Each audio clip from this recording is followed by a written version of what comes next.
Welcome to Dr. Pepper Championship Drive Game of the Week. Good job, Larry. Thanks very much. Welcome, everyone, to Boone Pickens Stadium in Stilley, or you might refer to it as Stillwater, Oklahoma. We've got a dandy of a matchup. You're watching college football on ESPN, presented by PlayStation View. It's a top 25 showdown. 16th ranked Horned Frogs at TCU and the 6th ranked Cowboys of Oklahoma State. It's a rather warm and sticky 90 degrees. Forecast is clear. There's no way it's going to snow here today. No hail. The temperature on the turf, we got it at 142 degrees. That's Fahrenheit. That's Todd McShay weather. You'll hear from Todd shortly. With Brian Greasy, I'm Steve Levy. We expect offense and we expect points. Oh boy, we're going to expect a lot of points in this football game. Excited to see Mason Rudolph in this offense, right? They have steamrolled through the non-conference schedule, but a different animal here against this TCU defense in particular, with Gary Patterson at the helm. Oklahoma State has won the toss. It's the first time TCU has lost the toss all season. They have deferred. We'll have to wait a little while to see the Heisman Trophy candidate. Matt Amendola boots into the end zone, and Kenny Hill will lead the TCU offense out. First and 10 from their own 25-yard line. Hill is a 22-year-old, fifth-year senior. He has been through it all. Yeah, he's been through it all. Some experience, obviously, at A&M, and had to sit out, and now his second year starting for this TCU team. And talking with Sonny Cumbie, their offensive coordinator, and Gary Patterson this week about number 7. The thing that stuck out was they feel like he is much more composed. Reading defenses, running this offense, he's going to need to be near perfect to pull off the upset today. Darius Anderson is the single setback for Hill. On first down and 10 from the 25. Hill's going to throw it. He's got great protection and is able to complete on the mark to John Diarse for his first hookup of the day, and they'll move the chains, and that's how you want to come out firing. Yeah, great way to get your quarterback into the game. Nice, easy completion on the outside to Diarse. They're going to need to throw the football to open up the run game. It's worth mentioning Kyle Hicks, their starting tailback, did not dress for this game. He's got a hamstring. It's been bothering him since camp, so it's going to be all Darius Anderson. They split Anderson out, so out of the empty backfield, it's Desmond White on the reception, and a bring up a second down short, but Hill appears to be on target early. And they'll go quick here. When I say second and short, I mean really short.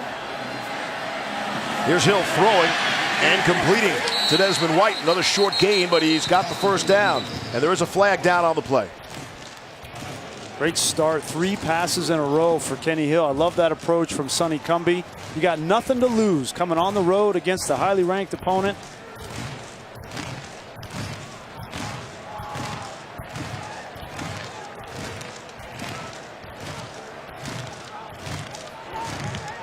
Illegal substitution, 12 men on defense, 5-yard penalty, results in a first down. I think we're going to see that a lot today with lots of quick plays, offense, trying to keep people fresh in the heat. Right, and it's hot, right? So these defenses are going to platoon. It's almost going to be like hockey shifts from the sideline, both teams. So, yeah, I anticipate seeing that quite a bit this afternoon.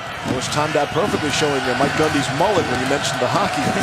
See TCU, what they've done. They've blown everybody out to this point. This is the Big 12 opener for both schools. And we expect a closer, high-scoring game. Desmond White has his 3rd catch of this early afternoon. This could not have started better for TCU offensively. Get a couple of first downs and mass substitutions. They're making Oklahoma State. You see all these guys running on and off the field. Just the act of running, that's those 50 yards to get out there, takes a little bit out of their legs. Second down and 4. Here's Hill. Again, has good protection. Hill's going to take off. He's got the first down easily. He's an excellent running quarterback.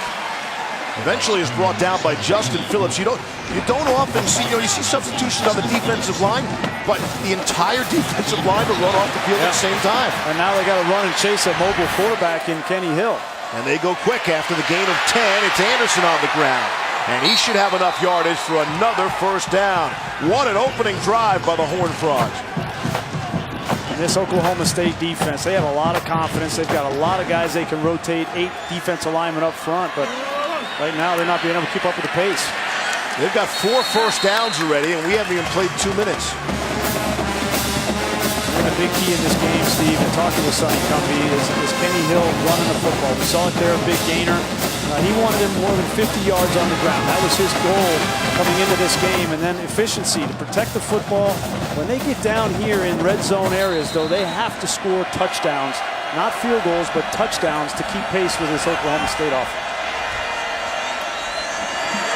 2nd down and 8. That's Cavante Turpin in the backfield. Off the play fake. Hill under some duress now. He'll dump it down. And they get back to the line of scrimmage. Shewo Onla-Aluhu able to make the catch. And again, no gain on the play. Brings up a big 3rd down here. Be interesting to see if Glenn Spencer, if I'm him, I might bring a little bit of pressure on Kenny Hill, maybe to force them into a negative yardage situation and force a longer field goal attempt. That's what he likes to do in this scenario. Empty backfield, you've got short edges. 3rd and 7. Already in field goal range. That's Turpin in motion. Hill looking to his right, throwing and completing to Jalen Reagor, and he has the first down. 5th first down of this drive. Reagor is the son of Monte Reagor, the great defensive tackle. Played with him when I was in the NFL, and Sonny Cumbie's got 2 true freshmen, Reagor and Kennedy Snell, that have infused speed into this offense. Normally you don't see those true freshmen playing this early, but they just can't keep them off the field. Waxahachie Cousins from Texas. He'll fake the throw and he'll keep it. And he'll take on all comers. That time it's Trey Flowers, who might be the best defensive player on this Cowboys team. Yeah, Trey Flowers needs to make a bunch of plays in space. We know this TCU offense is attack the grass, get their speed players in open space, and that's going to put pressure on Trey Flowers, Ramon Richards, both safeties for Oklahoma State. 2nd down and 8 from the 11 of the Cowboys. Fake to Anderson. Hill to throw for the end zone. It is nearly intercepted. Outstanding coverage by Rodarius Williams, and he should have picked it off. Yeah, Rodarius Williams was in good position, but there was a poor throw here. This ball, Steve, should be out by the pylon. See, Diarse gets open. That ball should be way up in the corner. If you leave it inside, you allow the corner an opportunity to knock it down. That's Hill's first incompletion, and that could have been a costly one. 3rd down and 8. Onla-Aluhu is in the backfield.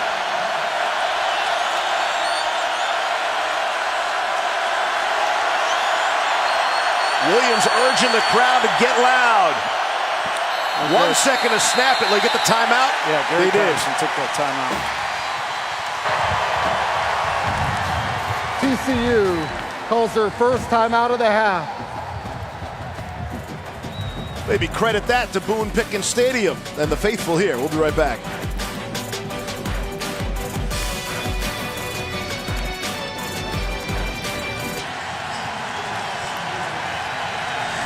We are back just in time for 3rd and 8 for TCU at the Oklahoma State 11.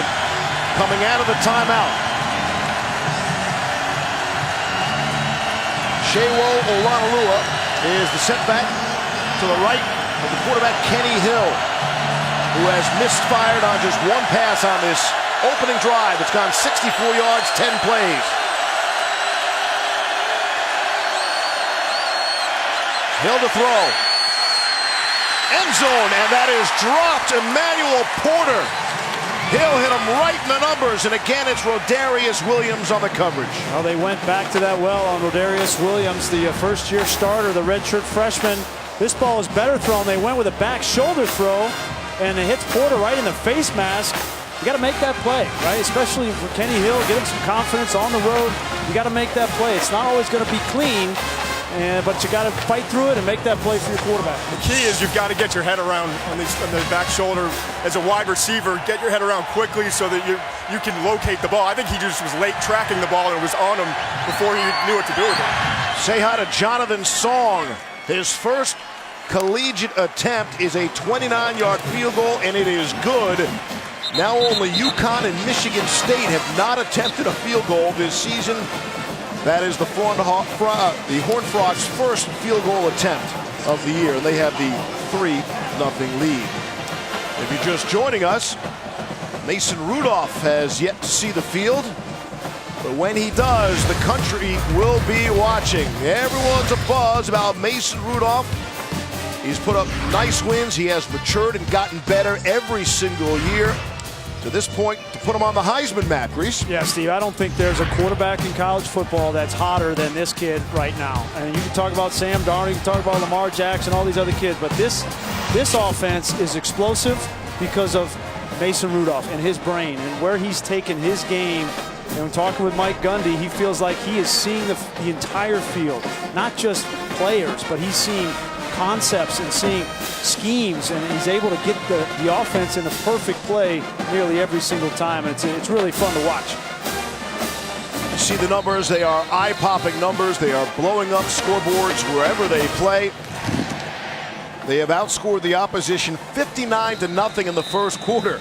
That TCU field goal is the first quarter points against this Cowboys defense.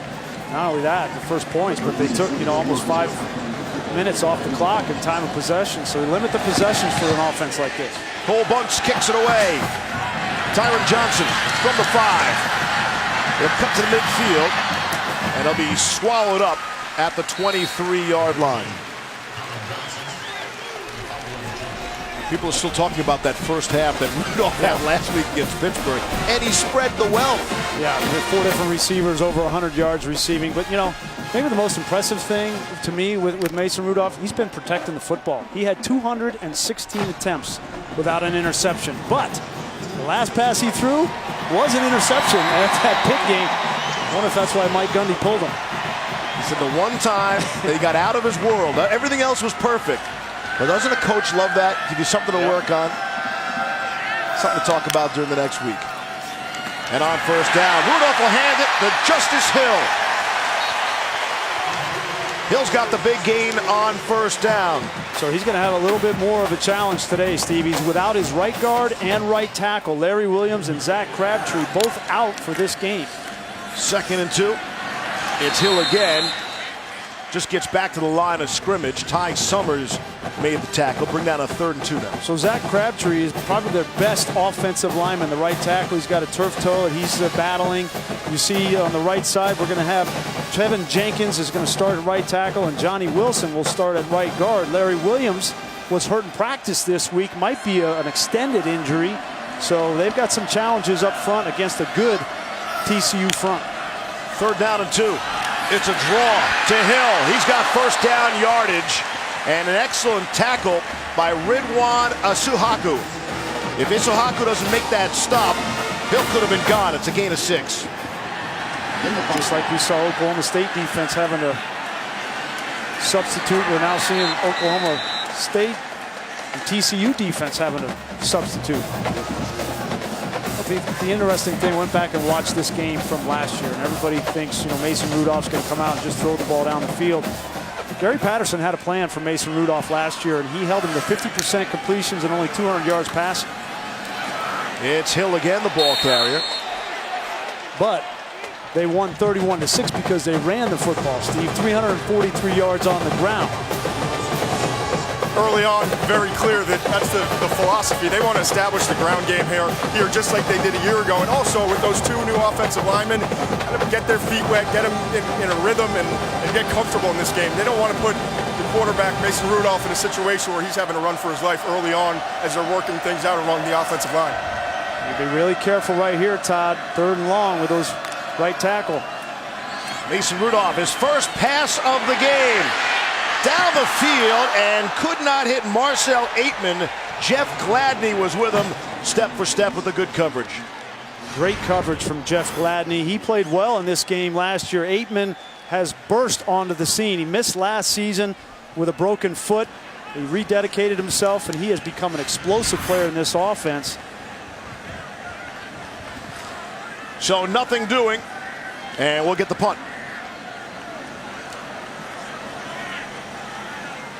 Welcome everyone to Boone Pickens Stadium in Stillwater, Oklahoma.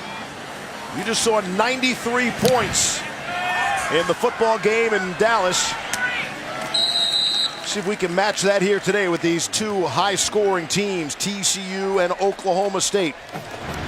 Horned Frogs had a field goal on their first drive. An impressive drive. Went all the way down the field there and had 2 shots at it in the end zone to Diarse and then to Emmanuel Porter. It felt like Porter might have made that play, but they got 3 points out of it, and then TCU forces a stop on the first possession of this explosive Oklahoma State offense. Kenny Hill had led TCU to a touchdown on every opening drive in the first 3 games. They're held short of a field goal. And I know it's early, Grease, but that's one of those spots. If you're going to beat the Cowboys here, you need touchdowns, not field goals. I wonder if that'll come back and bite them on first down and 10. And around, it's Rager, the wide receiver, carrying the football. He's got first down yardage. One of the explosive wide receivers running around the end for 17. You get the sense this TCU team, they have nothing to lose. Gary Patterson, what a perfect scenario for him, right? Nobody gives him a chance in this game. They come out and let it all hang out. Hill is throwing, and it's knocked away. Excellent coverage. Trey Flowers got the fingertips on it. But, you know, Gary Patterson felt like his team didn't play very well last week against SMU, so he had the opportunity to get on him. They actually play better, TCU does, when they go on the road, and he relishes the underdog role to go against a Mason Rudolph-led offense and call his defense. So I expect a spirited effort from TCU today. They won by 20 last week. Patterson said they should have won by 80. Don't often hear a coach talk like that. Refreshing. Here's Sean Nixon, the quick hitter from Kenny Hill. And I think the biggest question for Gary Patterson coming into this environment with this team was how his quarterback was going to play. Could he keep his composure? Could he not worry about stats, not worry about the big play throws down the field, but could he manage the offense? Could he get guys involved? And so far, the first couple of drives, he's done just that. 4 touchdowns last week, each to a different receiver. Here he finds himself all alone in the backfield with a 3rd and 4.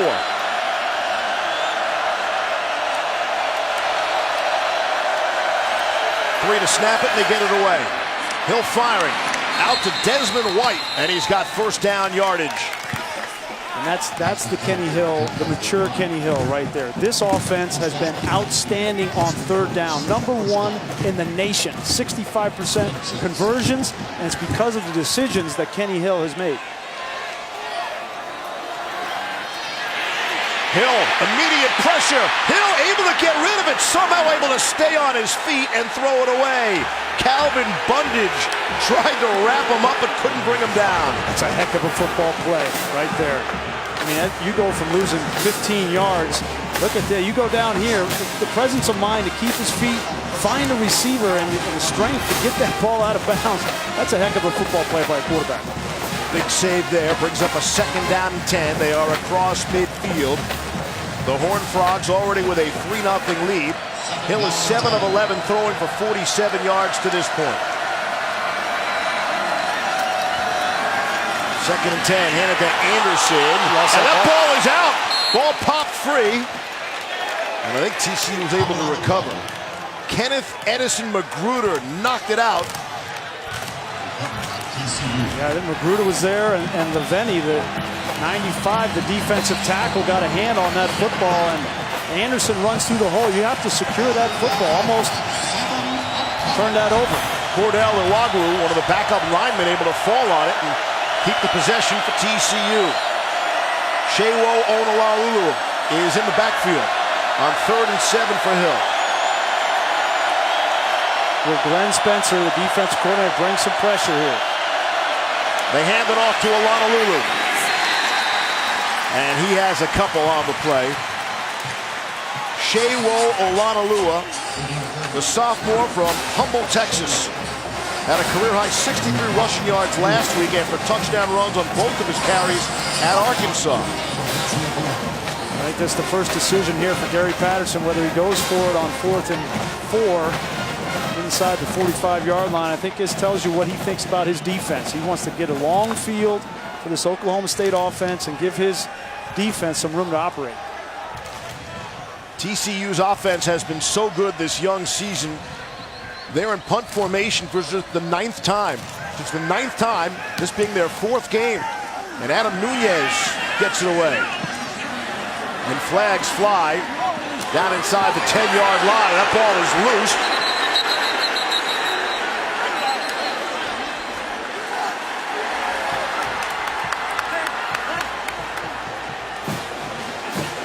Looked like Braden Johnson, the wide receiver number 8 for Oklahoma State, went after the ball. I'm not sure why he was going after that football, but TCU clearly touched the ball first. I thought the ref originally indicated it was TCU's football. During the kick, holding, receiving team number 8. The penalty is declined. The result of the play is a muff recovered by TCU, 1st and goal. Let's go back and take a look at that. Yes, let's.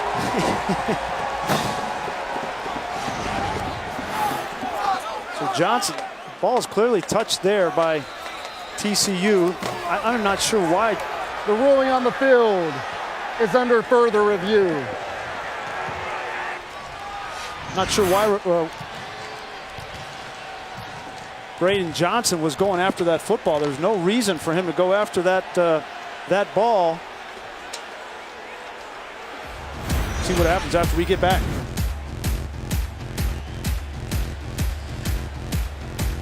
We'll check the review and get you a clear-cut answer when we come back.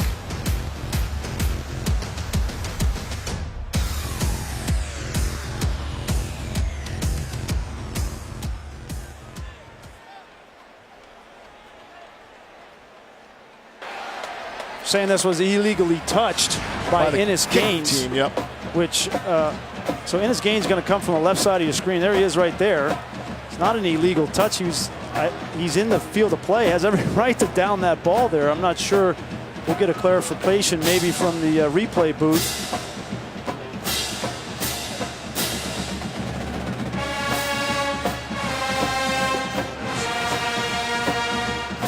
Where's Rogers Reddick when you need him? Yeah, I'm not sure.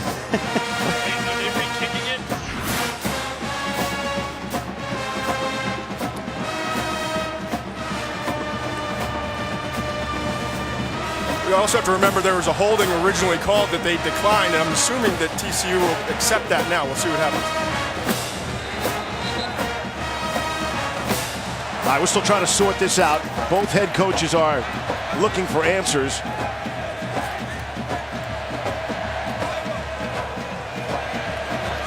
Now they're going to give TCU a 1st down. They're going to assess that penalty, and TCU will have a 1st down after assessing that penalty from the kick.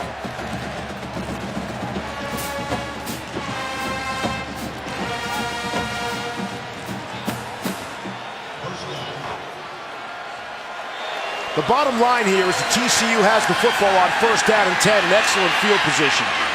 And Hill is firing, and he threw it out of bounds, way over the head of Devontae Turpin.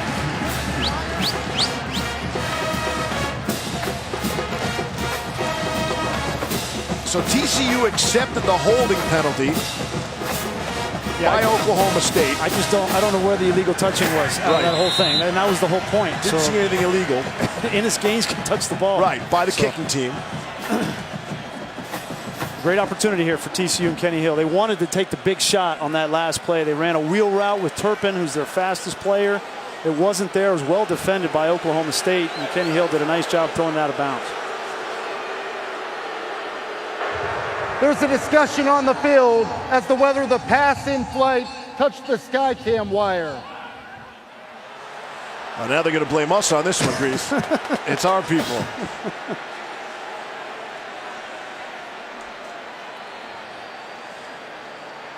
Let's take a look and see if it did.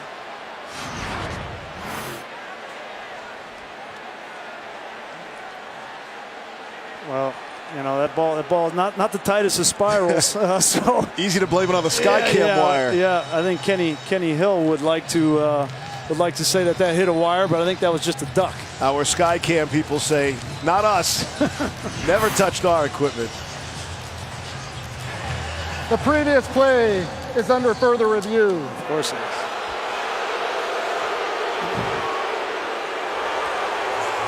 Yeah, I've blamed a lot of ducks that I've thrown in my life on a lot of different things. Never the Skycam.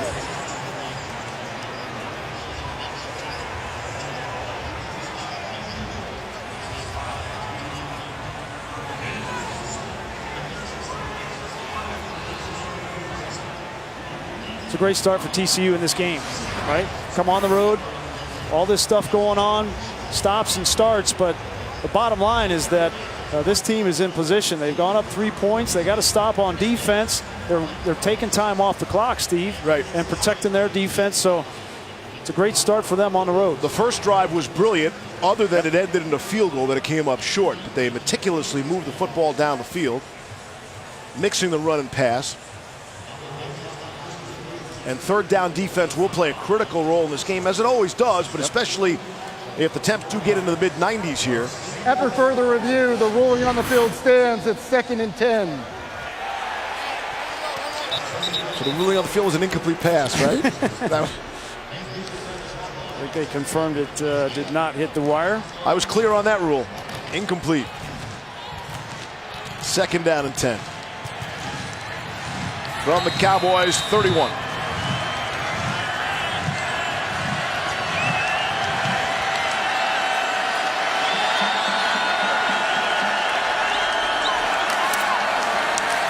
Hill, the quick throw out to the flat to Desmond White. Excellent swarming defense by Oklahoma State. Ramon Richards was the first man there, and then he got a lot of help from his friends. Loss of 5 on the play. That's going to be a story in this game. Tackling on the edge. We saw Trey Flowers with a nice tackle on the previous drive, and now Ramon Richards. And you got to rally to the football because there's so much speed for TCU offensively that you're going to have to gang tackle.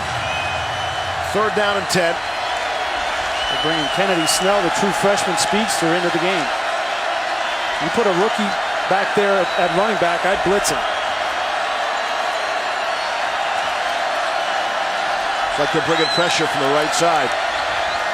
1 drop, 3 rush, and out to the flat and complete. Sean Nixon, and that was a perfectly thrown ball by Kenny Hill. Yeah, Kenny Hill identified the blitz from the outside, and watch this anticipation. That ball comes out before Nixon ever makes his break. That's not the Kenny Hill that we saw 2 years ago, even last year. That's a more mature, composed Kenny Hill, especially on 3rd down when they've been so good. Got all the penalty yardage back as well, gained 16 on the play. 1st and 10 now at the 19. Hill gives it to Anderson. Again, they mix the run with the pass. He's got 5. Trey Flowers came up to make the stop.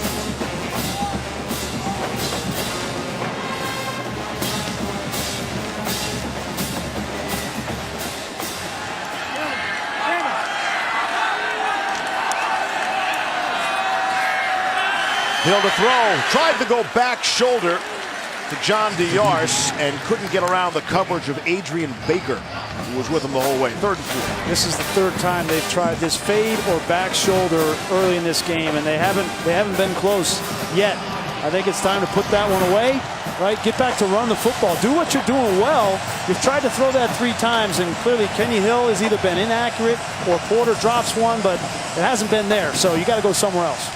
This next play will be TCU's 24th offensive snap. Cowboys have had 6 offensive plays. We got 3.5 to play in the 1st quarter. Quick throw out to the right to Rager. Nothing doing there. Bring up a 4th down situation. And that's great pursuit by Oklahoma State defensively. They've been on the field, as you just mentioned, Steve, majority of this 1st quarter. But they have done what they needed to do in the red zone to force 2 stops. Here's Jonathan Song. Hit from 29 earlier in his first collegiate attempt. This will be from 31.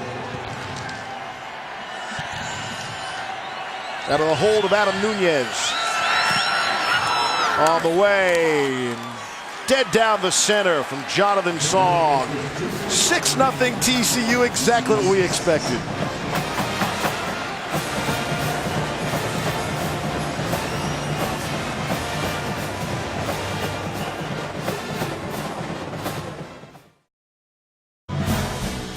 ESPN College Football is presented by PlayStation Vue. Watch the biggest moments in sports. Try it free today. And in part by Audi. Orange Friday, it's a big deal around these parts. Everything transforms into orange. That was the scene at Eskimo Joe's last night, famous watering hole. As we welcome you back, you imagine you're just joining us. You're not expecting to see a 0 next to Oklahoma State at any point in the game. That's what happens. You only have 6 plays in the first quarter. Amazing. Time-consuming drive. 5:40 comes off the clock on that last TCU drive, which accounted for another field goal. 6-zip Horned Frogs in what we expect to be a high-scoring affair. Tyron Johnson thought about it, hesitated, and eventually does bring it out. And he comes out to the 10 as we send it to Adnan Virk.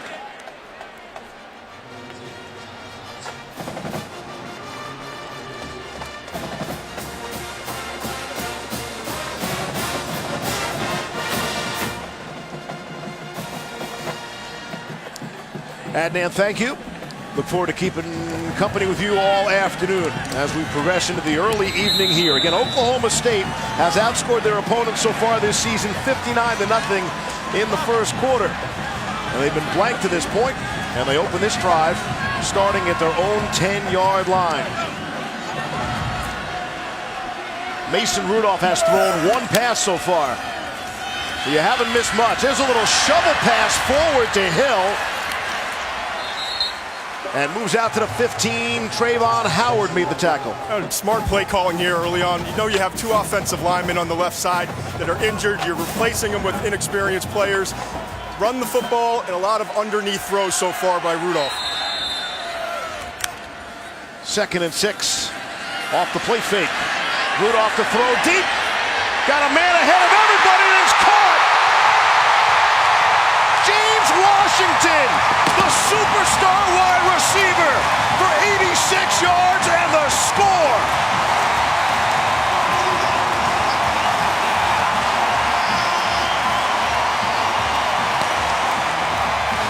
I never get tired of watching this. Deep throws by Mason Rudolph to number 28. He's simply one of the best in all of college football. You couldn't walk that ball out there any better to James Washington, and when he gets the ball in his hands, he knows how to finish better than anybody in college football. Matt Amendola on for the extra point. And it is up, and it is good. Cowboys will not be blanked in this first quarter. For James Washington, that's his 30th career receiving touchdown. He breaks a tie with Dez Bryant. Next up on the list, look out, Hartley Dykes. Mason Rudolph and company, they're in business.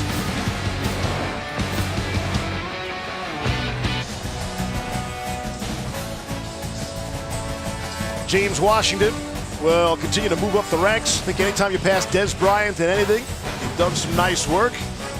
And they did it quickly. 30 seconds to score. The explosive Oklahoma State offense. So now they've got 8 offensive snaps. And able to get the touchdown. Mason Rudolph's career long is a 91-yard touchdown pass. That was good for 86.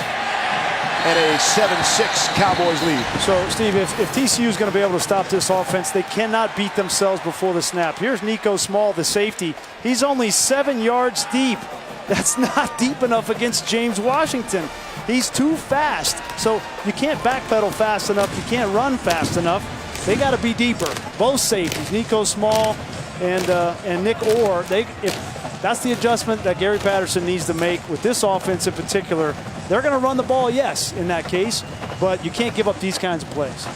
And they should not be surprised when it comes to Washington. Now, granted, the Cowboys have a ton of very good wide receivers, but Washington is the standout player there. He's the most consistent. Aitman has kind of burst onto the scene, and he's a matchup nightmare, but Washington is the most reliable.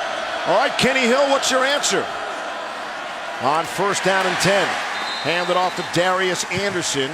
Darian Daniels makes the tackle for Oklahoma State. I think the answer for TCU and Kenny Hill needs to be more of the same of what they've been doing. Running the ball, quick passing game, be smart with the football, and take time of possession. It's tough, I know, because you've had the ball the entire first quarter and now you're down. 2nd and 7. Keep it on the ground to Anderson. He'll get pushed back. And it'll bring up a 3rd down and long. Justin Phillips and company there to make the stop. They will bang the drum slowly. I'm interested from Todd. Is it getting loud down there after that James Washington touchdown? Loud and hot, bud. we just asked about the loudness, okay? Nobody asked about the temperature, McShay. How's that AC up there? 72 and sunny in the booth. 3rd down and 5. Hill's by himself. And whistles. Hill took a couple extra shots, and the late flag comes in. To Quentin Osborne.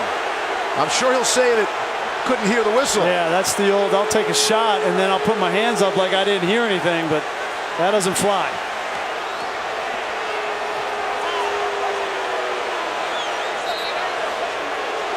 Sometimes those defensive linemen will take advantage of that opportunity just to send a message to a quarterback.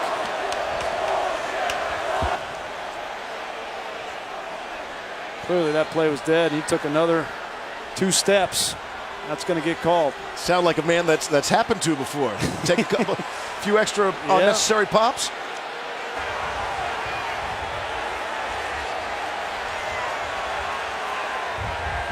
Raiders were famous for that. You know, they come over the sideline and you know, the coach, you think the coach would get mad at him. He's like, oh, that was worth it. If I had to guess, I would have guessed Raiders. Talk to me, Reggie. Prior to the snap, Oklahoma State called their first timeout of the half. However, by rule, dead ball personal fouls must be enforced. Personal foul, defense, number 91. That's a 15-yard penalty. Automatic 1st down. And that's the right call. That is absolutely the right call. Just because you got a timeout doesn't mean it gives you a license to go hit somebody.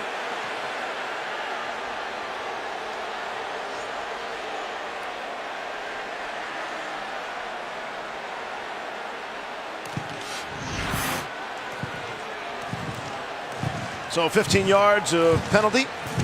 That's probably worth it for Kenny Hill. Didn't look like he got hit that hard. They'll take it.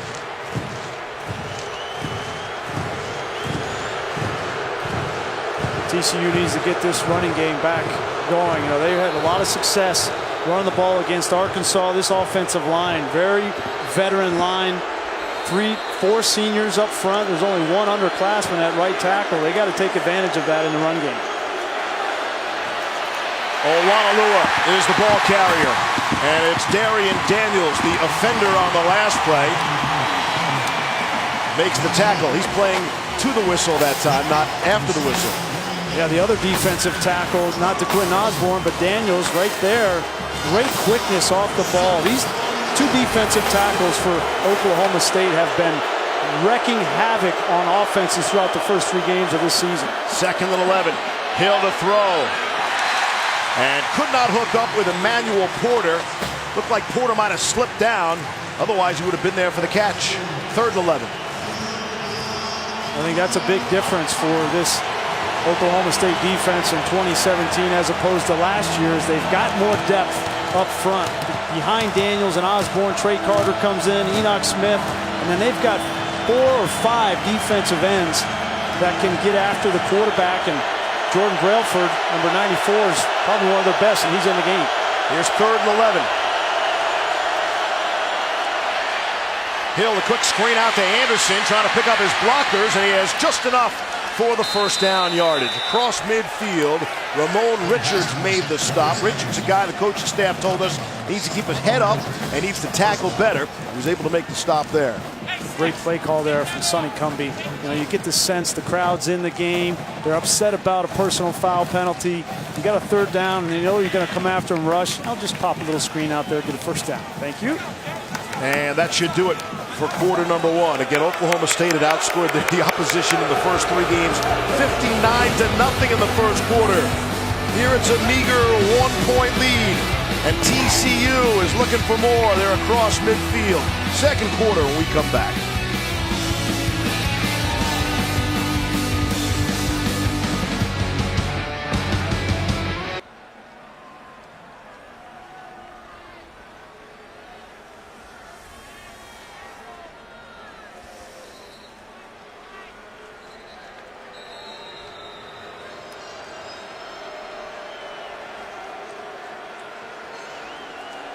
And Dan, thank you. Some surprising early scores or lack of scoring around the nation. Here's Hill. Ball comes out. He was bumped into, able to recover it and get back to the line of scrimmage. Veteran play there by Kenny Hill. Yeah, Cole Watershide came off the edge, and Kenny Hill wasn't ready for him. Didn't secure the football, but averts disaster.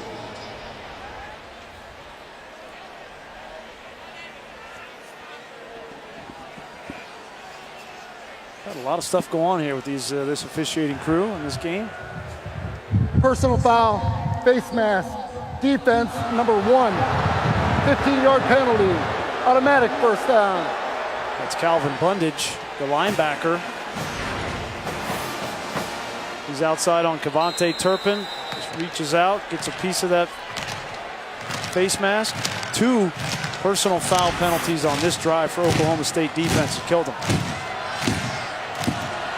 First down and 10.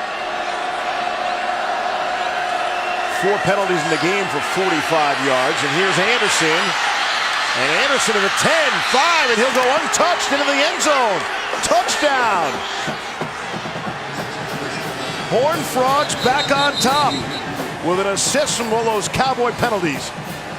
Boy, and Glenn Spencer brought the blitz from the outside. You'll see it from there. And that opens up a nice lane for Anderson. Great weave. And just like Justice Hill did last week against Pitt, Darius Anderson returns the favor with a great touchdown run for TCU. 28 yards for the score. And Jonathan Song is on for the extra point.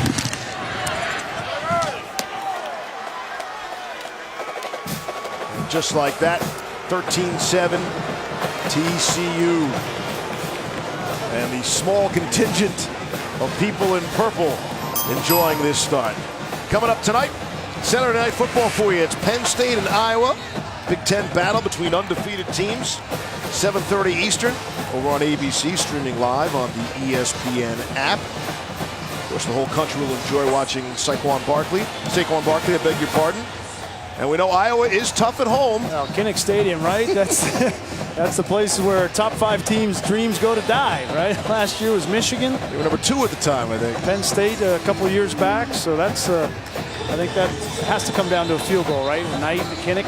You would think so. Great atmosphere there. And one of the great new traditions in college football, we saw it last year. They were building the Children's Hospital. Yeah. And now at Iowa, the entire stadium, the whole crowd gets up and they wave to the kids in the window. So cool.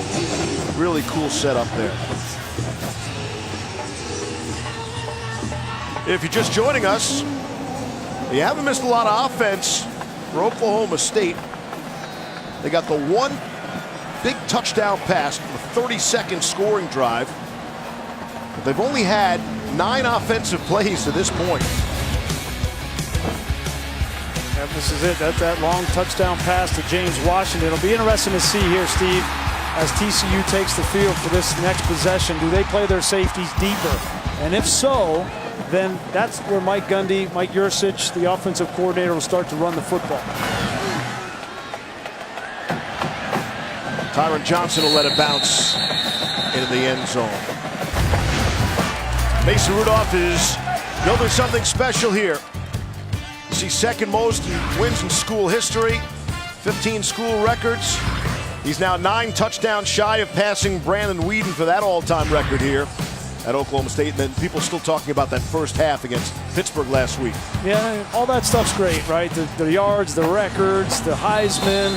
But you talk to Mason Rudolph, he wants to win. He wants to win the Big 12. He wants to get in the college football playoff. And as a senior, that's the only thing you should be focused on, because you got 4 seniors up front, 3 seniors at wide receiver, and you only got 10 or 11 games left in your career. On first down, handoff to Justice Hill. And he is tied up. Goes for a 2-yard gain. And Mason Rudolph has had some success against TCU in his career, but he's also he struggled last year. Gary Patterson got the best of him. Here's Washington. Bring up a 3rd down and short. James Washington, the standout wide receiver, had the big touchdown catch. Comes from a place called Stamford, Texas.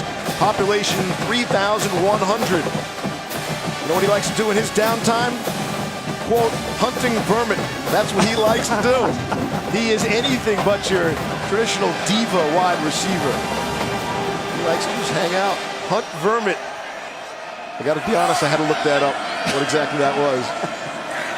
You watch Bugs Bunny? Those rodents. Out to the 36 and pushed back. Nothing doing for Hill there. Montrell Wilson came up to fill the hole. He's been a linebacker spot. First down now. You'll see this tempo ramp up for Oklahoma State. Got just what he needed. And now Rudolph to throw. It hits Washington across the middle. Took a shot up high from Nico Small. See 3 runs there. That opens up. The linebackers come up, and then you get Washington right behind. It's almost impossible to stop when you have that balance. And if you talk with Yursich and Gundy, they'll say when this offense is really humming, they've got that balance between running and throwing. 18 yards, the last Rudolph to Washington combination. Back to the ground game to Hill. He's taking on some people for a gain of 2, including Travon Howard. What's interesting, I'd love to hear from Todd down on the field, that these 2 new offensive linemen, Johnny Wilson and Tevin Jenkins at right guard and right tackle, seem to be playing well. Rudolph flushed, directing traffic, and he'll throw it away. They're doing well so far. You're right. I think the game plan is to run more than pass, and when you take your shots, make sure you have an extra guy in to chip and help those young players. I've also noticed too, so many defensive substitutions. We checked the temperature on the field. It was 140 degrees just a few minutes ago. So these defenses got to get rotations along that defensive line. The big guys just can't hold up these conditions. I think Gary Patterson feels the same way, Todd. He's just going to take a timeout and let his guys get a rest. We'll step out. TCU with the lead. 13-7. Back in Stilly, as the locals call it. Did you think we'd be now you're a local. At 13-7 here early on in the second quarter? I was expecting some more points. You know, I promised. Just hold on, hold your water. You know, I'm not surprised that TCU has come to play in this game. Gary Patterson loves the underdog role. You know, he felt like last week they didn't play very well against SMU. We knew that they were going to play better in this game. Come back for a 3rd down and 8. Mason Rudolph will clap and get the football. Got plenty of green in front of him if he wants it. He's got the first down, and then he'll cut inside looking for more. Sliding head first for the gain and the first down. He doesn't do this very often, but Gary Patterson, he's playing coverage. You got 4 or 5 guys out there that can catch the ball. He's not expecting Mason Rudolph to run. Rudolph is throwing, trying to go over top of the linebacker for Justin Hill. And let's see. We're looking for a flag and won't get one. They're trying to isolate Travon Howard. As a linebacker, you're not going to get open against him with a running back. You're just not. He's a former safety. He's one of the best cover linebackers in all of college football, and he was ready for it. Led the Big 12 in tackles last year, and he's at it again. 2nd down and 10.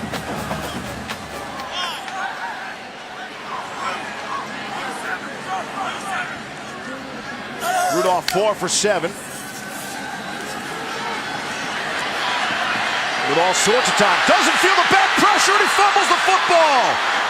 Ben Banogu made the hit and knocked the football out. And Corey Bethley recovers. This is just effort. It's just effort from Banogu. You don't give up. Great coverage downfield, nowhere to go with the football. And if you're Mason Rudolph, you just ran 2 plays ago, you might think about running here, but you can't be loose with the football, Todd. Banogu, classic Gary Patterson player. He goes after college or after high school, not recruited by a lot of teams. He winds up at Louisiana Monroe, has a huge first season, winds up wanting to come back to the Dallas-Fort Worth area because of some family issues. SMU started recruiting him, TCU got him, and he's been a big find early this season. He's got a ton of potential because of his speed and the effort at that defensive end spot. See what the Horned Frogs can do off the turnover. Already leading 13-7. They take over 1st down and 10 out of the 38-yard line. And on 1st down, the handler Kennedy Snell, the true freshman, slipped up, and it'll go down for a loss of 2. Justin Phillips fell on top. Well, this has not been the way that Oklahoma State's script so far this season has gone. It's been jump on teams in the first quarter and then coast in the second half. Mike Gundy knows that his team has not been tested so far this year, and he's now realizing he's probably in a 60-minute fight here with the Horned Frogs. You see that hair gloriously blowing in the wind. The mullet was flying. 2nd down and 10. Takes you back to your other partner on that. Barry Melrose days. Desmond White makes the catch. There is a flag down.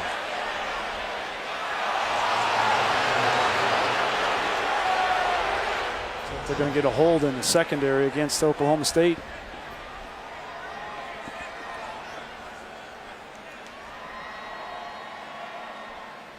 Who has better hair, Barry or Gundy? It's a very interesting question. I know they've battled themselves. Holding prior to the pass, defense number 89 against an eligible receiver. 10-yard penalty from the previous spot, automatic 1st down.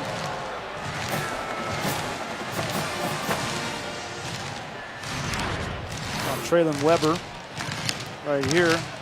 The eligible receiver is the tight end there, Cole Hunt. And there you see the right hand.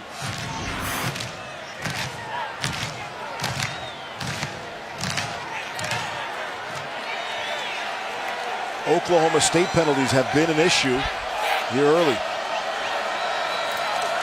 TCU is yet to be flagged. Here's Anderson trying to turn the corner with speed. He'll cut it inside instead. He's across midfield before he was tripped up by A.J. Green. I was wondering coming into this game with how hot it is. The running backs, can they use one running back in a game? They don't have Kyle Hicks.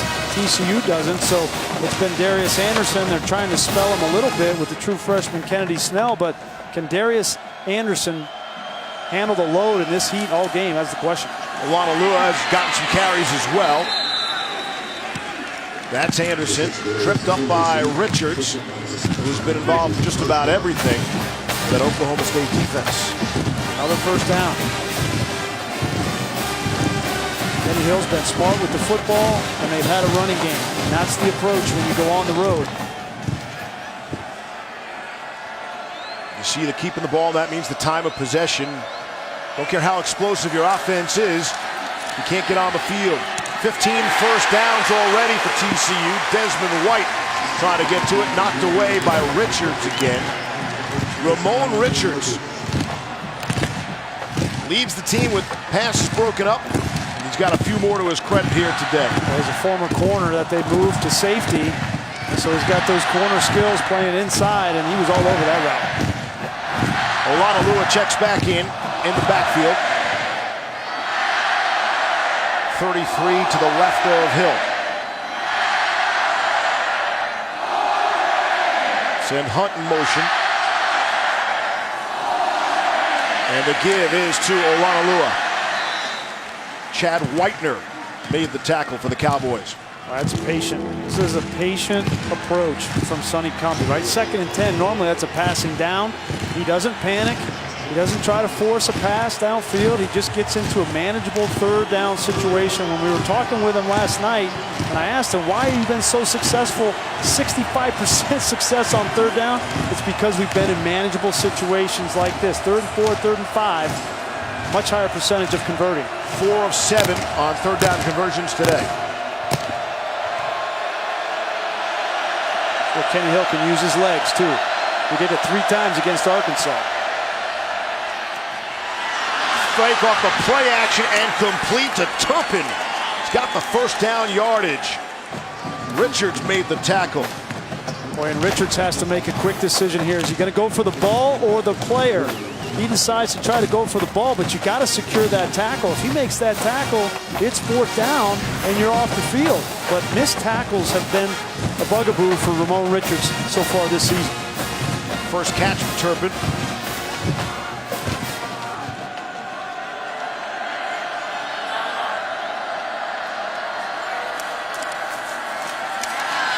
Handoff is Anderson up the middle. And he's down to the 10-yard line. 8.5 to play in this first half. And these time-consuming drives, they're twofold, right? They're keeping Rudolph off the field as well. Absolutely. I would say that's probably the more valuable piece. But Glenn Spencer's you got to figure something out. You start stunting this defensive line up front. They're giving up too many yards on first down runs. Down at the 11. They're going to bring some pressure. Both these linebackers started to creep a little bit. It's a nice job by this offense. Hill's going to keep it. Banged down now to the 8-yard line by Darian Daniels. Say offenses use their cadence and the snap count to try to diagnose where the pressure is going to come from, and TCU has done that pretty well in this first quarter, first half of this game, to see where pressure is coming from. The touchdown that they scored with Darius Anderson running away from a pressure off the edge. A nice job by Kenny Hill and Sonny Cumbie. That's their 39th offensive play of the first. What's the right number, Grease? Where do they want to be? Well, that's awesome. They can't be much better than that. Here's play number 40, looking for the touchdown. John Diarse got it. Diarse went up the battle with Rodarius Williams and brings it down for the score. And something is brewing here in Stillwater. No question. This is the 4th fade that they've thrown in this first half. 3rd one to Diarse. Rodarius Williams defended the first 3, but Diarse just too strong up to the football. Brings down a big touchdown. Place has gone silent. Your song. To make it a 20-7 lead for the Horned Frogs. TCU has now scored on all 4 of their possessions. They do it with the defensive pressure first, force the turnover, and then it's the combination. Hill to Diarse, touchdown.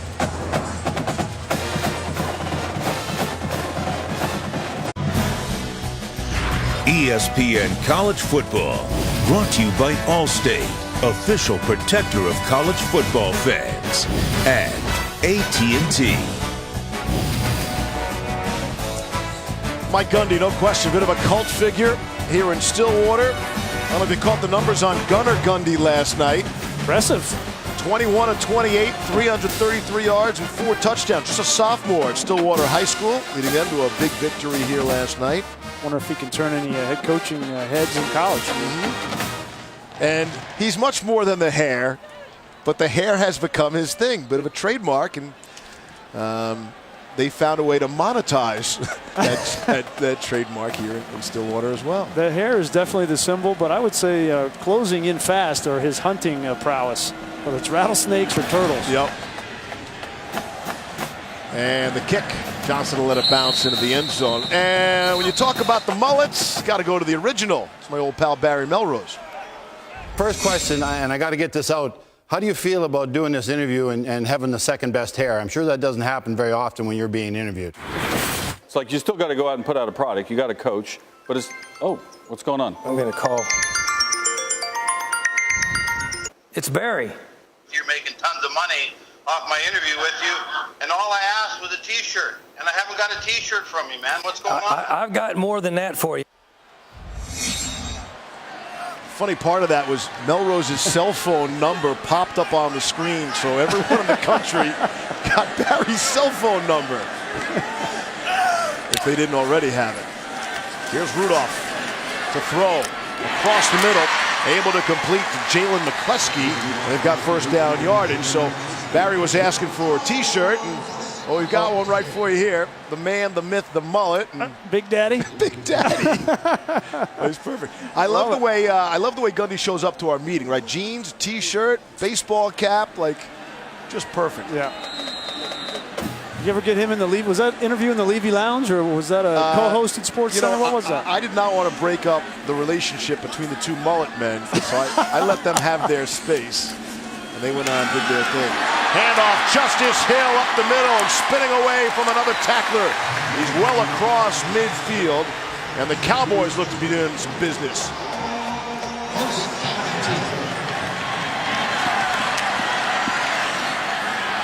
Off the gain of 16. That's Aitman. He's trying to stay on his feet. He has first down yardage. Marcel Aitman. It's a big drive here for Oklahoma State. You know, they had the one long pass play for a touchdown. Outside of that, they haven't had a whole lot going on offense, and then they go down 2 scores, and they got to answer TCU's energy in this first half. 3 plays, 3 first downs here. Gain of 11 the last time. The big play was the 86-yarder. Rudolph to Washington.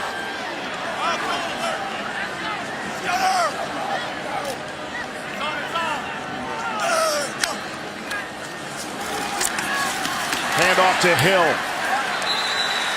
Down to the 30-yard line. Isahaku made the stop. Well, there's some hard hitting going on down there now. Running that ball between the tackles. Rudolph thinking about getting out of there, and he'll just loft that away. Didn't really throw it as far as he wanted to out of bounds. And that's a byproduct of the sack fumble by Banagou, right? Doesn't extend that play as long as he wanted to because he remembers Banagou coming from behind him for the strip sack. So premature throwing that football away. I was going to ask you about the internal clock. Yeah. That time it went off. Yep. 3rd and 6.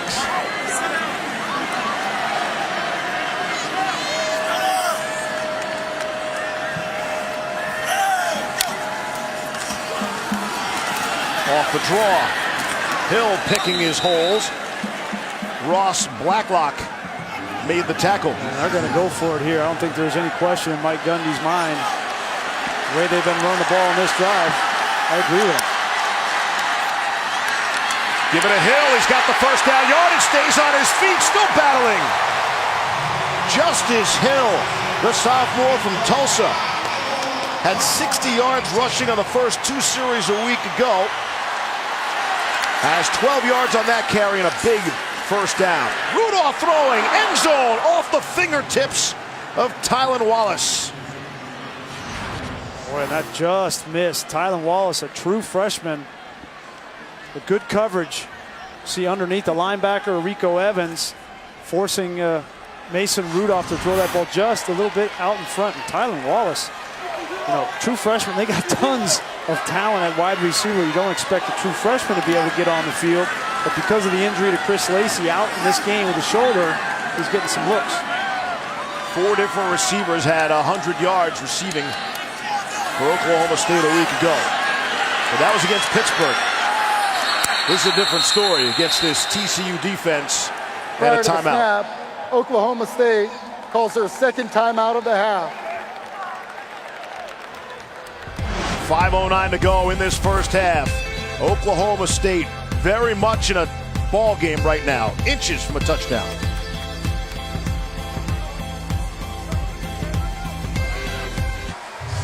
With Brian Greasy and Todd McShay, I'm Steve Levy. Dandy of a matchup, arguably the best matchup of this college football Saturday. TCU has the lead, 20-7. And then we continue Dr. Pepper's championship drive game of the week. And Oklahoma State looking to get a little closer with Justice Hill. situation here, Steve, where Gary Patterson knows that the field is constricted in the red zone. He doesn't have to defend so deep, so he can really react in the run game. Here's Rudolph to throw, looking left to the end zone, too high. Sailed it over the head of Marcel Aitman. And Aitman goes 6'4", so that's saying something. Jeff Gladney, the fastest player on TCU, had him in coverage. Boy, that's a big win for TCU defensively. Gave up some yardage on that drive, especially on the ground, but Gary Patterson will take that any day. He wants to force Mason Rudolph to throw fades and jump balls, 50-50 balls, rather than those deep ones to Washington over the middle of the field. And they get off the field and force a field goal attempt. From 29, here's Matt Amendola. He's been better from long distance, but from 29, he's good. He's got it. And it's a 10-point game in favor of the Horned Frogs in this top 25 showdown of 3-0 teams to open up the Big 12 season. Mentioned Kenny Hill. He's been the experienced one. He has seen it all. 22-year-old, fifth-year senior. Remember him at Texas A&M. Came in after Johnny Manziel, lit up South Carolina. Thought he was going to be Manziel-like, and well, things didn't work out that way. Well, that's not a good thing. You don't want to be Manziel-like, especially off the field, right? Yeah, college especially off the field, and that's kind of what he struggled with was, too much, too fast. Too much coverage too fast on Kenny Hill, Kenny Trill, or whatever they were calling him. Yeah. There was a lot of people that really didn't like the way that Kenny Hill started his career, and I'm included in that. But we have to remember, these are just kids. They're just kids. They're impressionable. They don't know what they don't know. And I've been impressed with Kenny Hill in the last couple of years. He's been humbled. He lost his confidence last year, and so far through almost three and a half games, he's played much better football at the quarterback position. It's a short kick to the up back, and Cole Hunt gives it up for TCU, and they'll have excellent field position. But first, here's that man.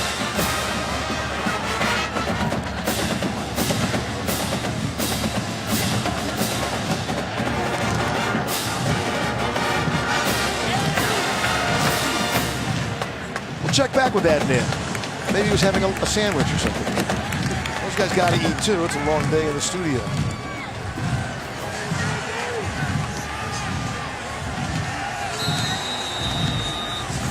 All right, Adnan, thank you. TCU has, let's say, been effective.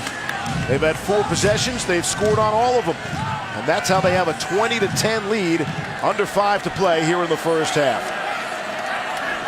Olanalua is in the backfield with Hill.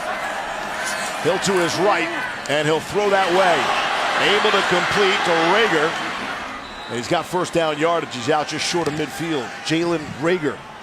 I think the biggest question mark for Oklahoma State coming into this season defensively were their 2 corners, A.J. Green and Rodarius Williams. Both of them in their second years. One's a redshirt freshman, and they're getting picked on in this game.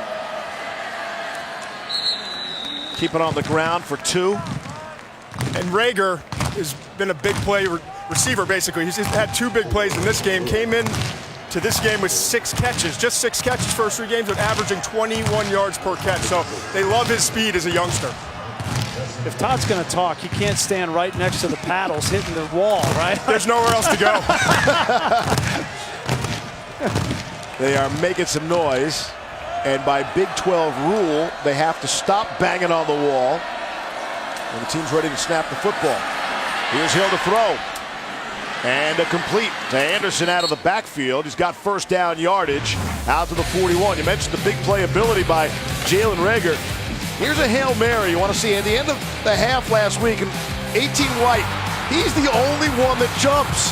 I can still hear Chris Berman and Tom Jackie saying, knock it down. Nobody from the defense even got out of their shoes. That pass is intercepted. Trey Flowers over the head of John Diarse, the pass from Kenny Hill. And the one thing Hill needed to avoid today is the turnover. Yeah, and you're going to see this is just going down the field at the decision point, right? You can't make this throw. You want to make a big play, but right there when you make that throw, you got to see the field. And that's pretty clear that play was never going to be successful. And Oklahoma State had a turnover. You know, Mason Rudolph fumbles and they go down and score a touchdown. For TCU to pull the upset, they've got to protect the football. And those impulsive throws, Steve, from Kenny Hill, that's what he has to eliminate. All right, off the quick change here with Rudolph, I would take a shot, but that's me. I'm an aggressive play caller, as you know. Let's see what Rudolph does. On 1st down and 10. Sure thing, hand it off to Justice Hill. Todd, you looked at Trey. I know you've seen a lot of tape on him. Yeah, he's a senior, and he's a guy evaluating for the next level. The one big knock on him, he struggles finding the ball. Only 2 career interceptions. But you see there the ability to go up and make the play over his head. And he's always around the football. Great instincts. He had 190 tackles coming into today and 17 pass breakups, so always around the football. He's already graduated, has a daughter, and now has the interception here today. There's taking a shot. So 1 play later, and they're going to say incomplete. Aitman was there, so was the football. That's a great play by Tony James. He's their 4th corner, and he gives up about 5 or 6 inches to Aitman. And I was asking Gary Patterson how he taught his corners to play bigger receivers like this. He says, you let them go up, you don't jump with them. Let them go up, get the ball, and then when they're coming down with the ball, you strip or punch it out. And that was played to perfection by James. Rudolph has missed on his last 4. Well, that was an excellent defensive play. 3rd and 14. Clean pocket from Mason Rudolph. Has all sorts of time. Now he'll unload sideline and was throwing that away. And Oklahoma State will have to punt. Boy, this coverage by Gary Patterson, that's his thing. He coaches the secondary. You see him still coaching up Nico Small right there. He is one of the more intense coaches in college football. But look, there's nobody open downfield. I mean, Mason Rudolph is one of the better passers in college. And there's nowhere to go with the ball. They're all locked up here. Nothing going on. That is a hallmark of Gary Patterson. Outside of Tuscaloosa and Nick Saban, there's nobody that does it better than Gary Patterson in the secondary. Rudolph just 6 for his last 14 now, and that's the first 3 and out of the ball game. Turpin is spun around at the 30. But the Horned Frogs, led by that Gary Patterson defense, have a 10-point lead and the football. 2.5 to play here in the first half in Stillwater.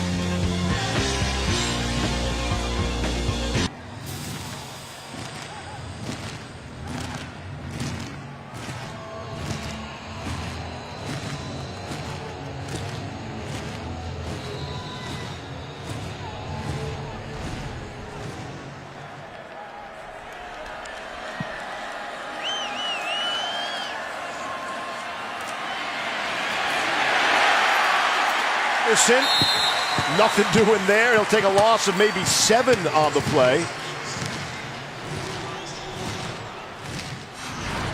Think of a 2nd and long. Track 45 in orange. That's Whitener, the linebacker. Outstanding football player. Just patient, waiting in his gap.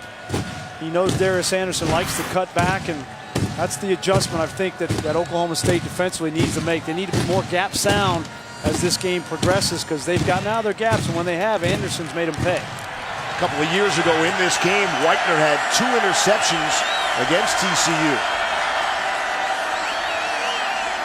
Each school has 1 timeout left here in the half. Hill to throw, dumps it down underneath for Olanolua. Smart play there. We've seen these negative plays on 1st down, and Sonny Cumbie and Kenny Hill on 2nd down. Just do what the defense gives you, take what they give you, and get into a manageable 3rd down situation. 10 yards on that play, and the clock continues to wind. 3rd and 6. Sonny Cumbie's really come into his own as the play caller here. You know, Doug Meacham was splitting those duties with him most recently, and he's left, and now it's Sonny Cumbie's offense, and really blossomed into the play calling role. Really taking a lot of time to do anything here. 2 to snap it. They're trying to take as much time off the clock so they don't leave any time for Mason Rudolph if they don't make it. Illegal substitution, 12 men in formation, defense, 5-yard penalty, 3rd down. Wow. It goes from a passing situation here to now you bring Darius Anderson back into the mix, run the football to get the 1st down. And penalties have been a killer for Mike Gundy in the first half. 6 penalties for 60 yards against Team Gundy. And as you see, TCU, they couldn't be cleaner.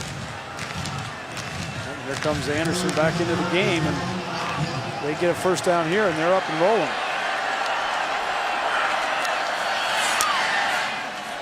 It is Anderson. He's got the first down yardage. Now they're going to go faster. What do you tell me about the strategy, though? So prior to that penalty, was TCU just trying to get out of the half? No, they were. So if they didn't make that third down, they wanted to leave as little time on the clock as possible for Oklahoma State. Still 1 timeout left in 30 seconds. This play will need a lot of time, and Hill tripped over his own offensive lineman, Lucas Niang. Yeah, now Gary Patterson will talk with Sonny Cumbie, and they'll just let the time run out on the clock.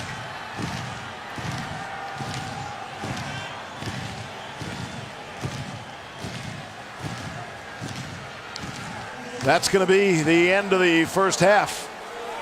What a way to end it. Taco Bell is a proud partner of the College Football Playoff.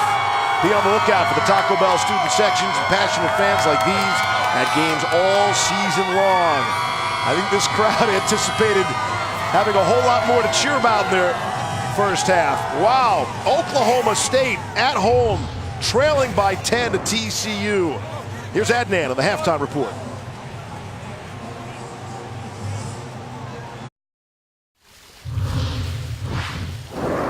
Welcome back to the Dr. Pepper Championship Drive Game of the Week. We expected a close game. Maybe not this low scoring, and maybe not TCU leading. The Horned Frogs so far enjoying their visit to Stillwater. Steve Levy along with Brian Greasy. We'll hear from Todd McShay shortly down on the field. We heard so much about this Cowboys offense coming in. They can't get on the field. They've been on the field less than 9 minutes, and when they were on the field, they had a 30-second scoring drive. Well, I don't think it should be any surprise that Gary Patterson had a plan coming in. Last year, he had a plan against Mason Rudolph in this explosive offense for Oklahoma State.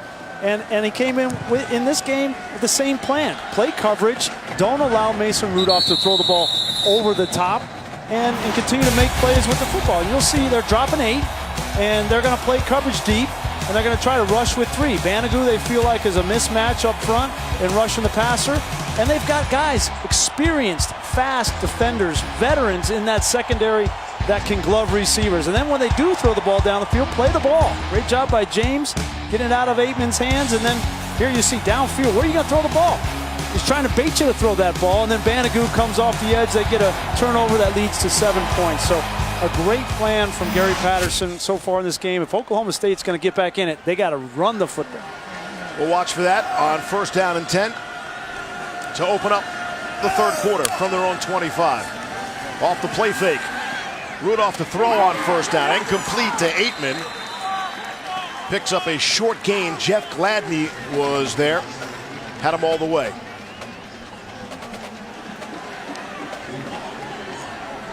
Second and short. Rudolph throwing sideline and completing. The first half of last year's game with Gary Patterson, we talked about it. Not a whole lot of success and only 10 points in back-to-back games. With that completion, Mason Rudolph goes over 10,000 yards passing for his career. A little too strong that time for Justice Hill. We saw in the first 2 plays from scrimmage here, Oklahoma State throwing the quick out. And I think that's one thing Brian, when we watched the tape of him last year, they were able to work that quick out versus man-to-man and not involve all the other defenders in the middle of the field. Yeah, we noticed that on tape, right, is that Gary Patterson's going to give you that out route because he doesn't want to give it up deep down the field, and you got to have discipline to take it. Rudolph under pressure, and he will be dropped. Matt Boson makes the sack. Boson, who did not play in the first half. He was ejected last week for targeting, so he missed the first half. We got matched up on Tevin Jenkins, the right tackle, who's playing again for the injured Zach Crabtree. And that's the first time, really, that we've seen Jenkins be overmatched. And now he's down, and if this is catastrophic if he's not able to stay in the game, because they already lost Crabtree. They lost their right guard, Larry Williams. And Johnny Wilson, who's their #1 backup in, is already playing right guard. So the next player in is anybody's guess. It looks like it's going to be 76 Dylan Galloway. But you're right, catastrophic. An offensive line that was already thin to begin with. To lose another guy. Well, in talking with Mike Gundy, you know, they've got a kid in Shane Richards who's from Calgary, Alberta, who's a JUCO transfer that they like, but they wanted to try to redshirt him. So they've got some tough decisions to make up front. Here's 3rd and 17. The short pass is intercepted. Chris Bradley comes up with the interception. He was right there with Justice Hill. Tight window. And Bradley wins it. Wow, here's Bradley here, and they're just going to try to run a screen back to the middle of the field to Justice Hill. And Rudolph, you don't think about throwing an interception to a defensive tackle, but there's a lot of traffic in there. An unbelievable play by Bradley. He's getting blocked, Steve. You know how hard it is for a defensive lineman to catch the ball, period, but while you're being blocked. Unbelievable play. Athletic ability by Chris Bradley. 6'2", 275-pound senior from Shreveport, Louisiana. 2nd turnover of the game. And they'll start with the best field position they have had.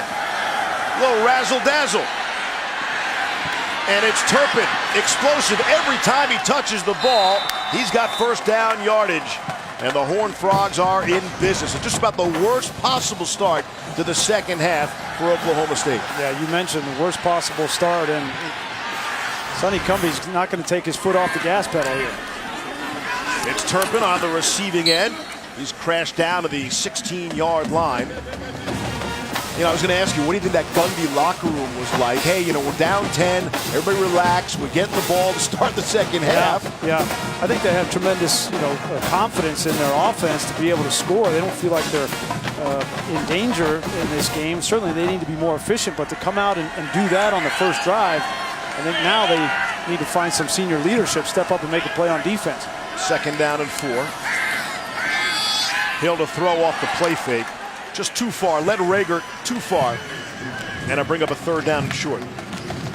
Boy, he had that one. Kenny Hill had that wide open. Rager on the slant route. And yeah, there's pressure in your face and a free blitzer. But that's the throw you got to make. And if you're going to continue to keep the pressure on Oklahoma State, got to make that throw.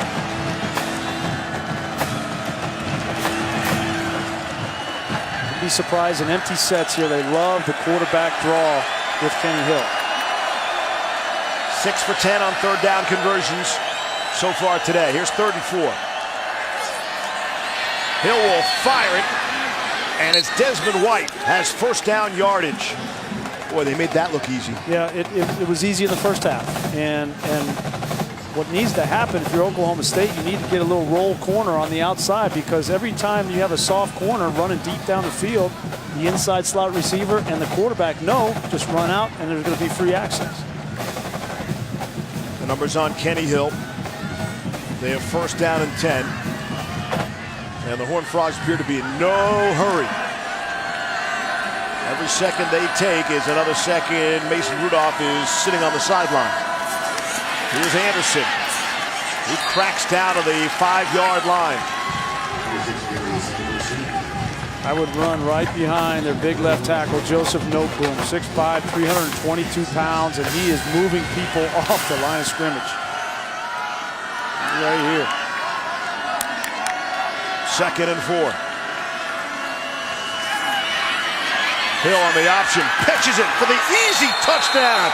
Darius Anderson is still standing up in the end zone. And if there was no concern level for Oklahoma State at halftime, maybe there is some now. The option is a sprinkling in this offense. They don't make a living with it, but in critical situations, in goal line, in 3rd down, 4th down situations, Sonny Cumbie loves to use the feet of Kenny Hill as quarterback, and that's hard to defend.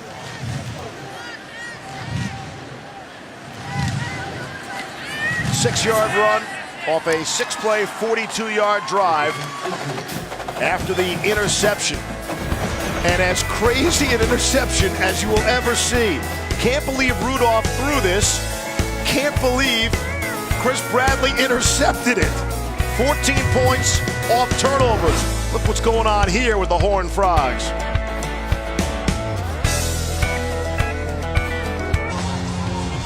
You're watching college football on ESPN, presented by PlayStation View. 16th ranked TCU came into this one as just about a 2-touchdown underdog, and they find themselves leading by 17 here early in the third quarter. And Oklahoma State will have another crack at it. Tyron Johnson from the 5. Oklahoma State needs a big spark, could use it from the special teams. He gets out to the 22-yard line. College football prime time presented by Hampton by Hilton. Tonight, another one of these top 25 showdowns, Mississippi State and Georgia. First ever meeting where both teams are ranked in the AP top 25. 7 p.m. Eastern on ESPN. Stream it live on the ESPN app. A couple of guys who can carry the mail and run the football. Chubb's got a rushing touchdown in 5 of his last 6 games. We're going to find something out about Mississippi State in that game. We're going to find something out about Mason Rudolph right here. Down 17, third quarter, you got to get something going. Rudolph just 2 for his last 9 with that interception.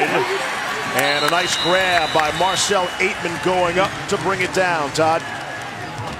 That's another one of those out routes there, but just watching Oklahoma State on the sideline after going down to 17 points, I'd say more stunned than panic. All right, here's Hill, the ball carrier. No, that was a great report there for you. Yeah, that was deep. They're running fast here. I expected more to come. Todd, I think they got to empty the playbook here. I mean, they need a sense of panic, because you can talk about all the yards you want and Heisman and Bedlam and all. You got a fight on your hands right here, and you got seniors on offense that need to step up and start making plays. And it's been Mason Rudolph with 2 turnovers that led to 14 points. Here's 2nd down and 8. They'll hand it off to Hill. You say empty the playbook. Remember, Gundy told us that they only have 15 plays. They don't. I was stunned by that. Unless Miles was here, he said they had 100 plays when he was running the offense for less. They said really they have a few variations, but really they have 15 different plays in the playbook. And right now it seems like TCU knows every one of them. Well, the biggest problem is you take 2 pieces, 2 important cogs off that offensive line at right guard and Larry Williams and Crabtree, and you got 2 replacements on that side. I can't tell you how difficult that makes it to operate efficiently on offense. On 1st down, here's Rudolph with time. Feels the pressure, gets out of there. He's hit as he throws, and he'll just throw that one away. 2nd down. Traven Howard put a lick on him. And then to complicate matters for them offensively is you're going against one of the best defensive coordinators in the business. And where are you going to throw the ball, Steve? There's nobody open downfield. This offense is vertical. And what Gary Patterson is best known for is to take away what you do best. You have to adjust. You have to get some crossing routes, middle of the field. Where's McCleskey? He's been absent in this game. Get him open in the middle of the field. 2nd down and 10. Here's Rudolph, throwing and completing. Aitman made the catch and got behind the defender. Beating Jeff Gladney there. And you can see just from this view over here, standing behind the quarterback, Mason Rudolph, they do a great job on the out routes because the ball's coming out right away and you're not getting all those middle defenders involved. This has really been the best, most effective play of the 2nd half. That's good for 27. They go fast to Justice Hill. And that will slow some things down. 10 minutes left here in the 3rd quarter. 6th ranked Oklahoma State trailing by 17 at home. Off the play fake. Rudolph throwing. And again up high to Aitman. That has been really their only regularly successful play. Well, I mean, the coverage is tight everywhere. So throw the ball to your biggest receiver, Aitman, 6'4", 220, and he's going to go up and make a play for it. As good as James Washington is, he's not that tall kind of guy that you can just throw jump balls to. He's more of an inline guy that you got to throw over the shoulder. Aitman can catch anything, anywhere. And he can leap. His father was a basketball player in Europe, so that'll make him proud. Just the 2nd trip inside the red zone for the Cowboys. Clap and go to Hill on the ground. He's swung around by Howard. Traven Howard is having himself an outstanding football game for TCU. He's an outstanding football player, and that time he was one-on-one in the hole with Britton Abbott, the Cowboy back at 255 pounds, and Howard, a converted safety, just goes 213, and he was too quick around the block. Britton couldn't get to him, and he made a nice play. Howard, the first TCU player with consecutive 100 tackle seasons in the last 14 years. Second down and 11. That's Britton Abbott, the tight end to the right now of Rudolph. Hill in the backfield. Play fake. Rudolph wanted to throw it, was in some trouble, directing traffic, now throwing, back of the end zone, touchdown! It's Dylan Stoner on the receiving end of the score. And the Cowboys right back in the game. This is all Mason Rudolph responding when the game is tight. You're going to see pressure off the edge. He's got to buy some time, extend this play, keep your eyes downfield, direct traffic if you have to, and you got to throw guys open, and Stoner did a great job of uncovering for the touchdown. Nick Orr nearly got there in coverage for TCU. Extra point. Amendola splits the uprights. Everything you can want, man. Right? 8.5 to go here in the third quarter. Mason Rudolph making the kind of play you would expect him to make. In that spot. Don't go anywhere.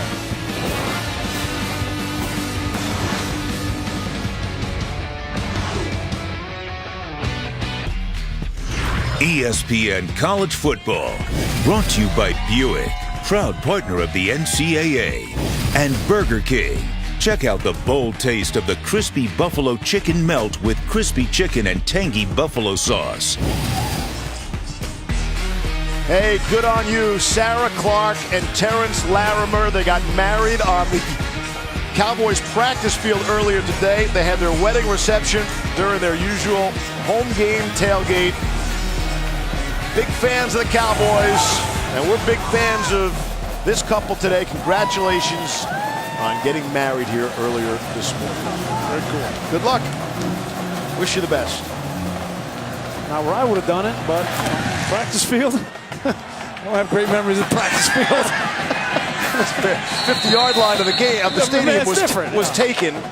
Okay, they're a little busy inside the stadium. Look at you, they try to have a nice romantic moment. So you poo-poo it. Saturday Night Football, it's Penn State and Iowa, the Big Ten battle between undefeated teams. 7:30 Eastern on ABC, stream it live on ESPN app. Kirk Ferentz, the longest tenured coach in the NCAA. Some 19 years strong, and of course coaches Gundy and Patterson are 3 and 4 on that list of the longest tenured head coaches. They seem to really enjoy each other's company as well. I saw them on the field before the game. They had a long talk. You know, we see a lot of these coaches give a quick handshake and then get away from each other. They actually have a mutual respect for each other. Bill Snyder rounds out that top 4 of longest tenured FBS head coaches. Darius Anderson a gain of 4.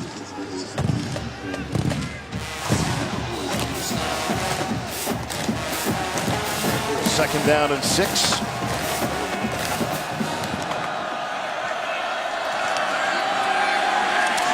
Here's Anderson. Cutting ahead for the first down. Let's see where they spot him. Look like they're going to mark him just short.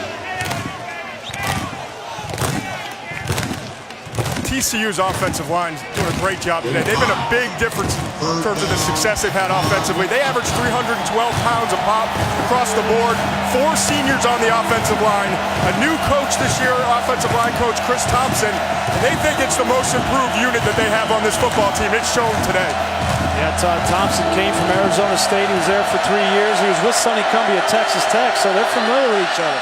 3rd and 1, keep it on the ground at Darius Anderson. He's got the first down, and he is over 100 yards in the afternoon now. It's been a creative run game today. It hasn't just been turn and hand on the inside zone. We've seen some speed sweeps with Turpin. We've seen the option with Kenny Hill, and then we've seen some perimeter runs with Anderson as well. Here's Anderson trying to get outside, and we'll get a few.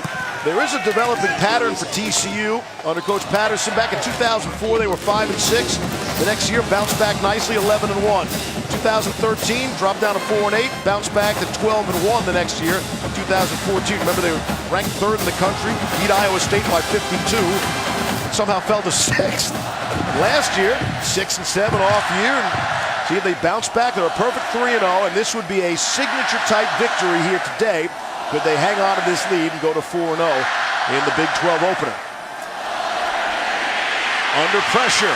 Hill able to escape it. Beats one man, beats a second man, but he's not going to beat 3, 4, and 5. And he'll lose about 5 on the play. That's a good play there by Kenny Hill. All right, don't try to force the ball down the field. Not a lot on that play. Don't make a bad play worse. We've seen Mason Rudolph, 2 turnovers so far in this game that have led to touchdowns. If TCU is going to win this game, Kenny Hill cannot turn the football over. That was a good decision. 3rd and 6. You see the numbers on Hill. With a 10-point lead, he'll take those numbers. Out of the 42.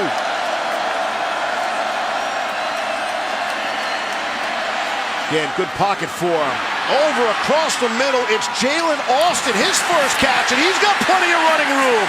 Jalen Austin staying on his feet. The 6'2", 202-pound frame helping him there for a gain of 41.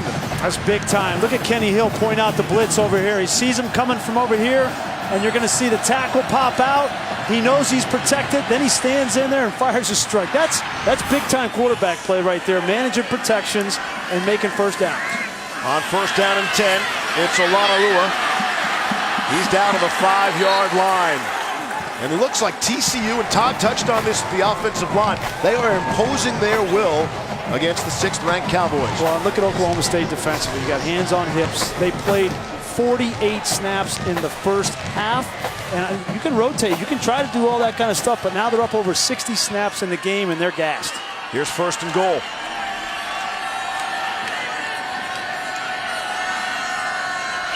From the 4. Looking for the fade, corner of the end zone. It's Austin, and that ball stayed up there forever. And there is a flag down.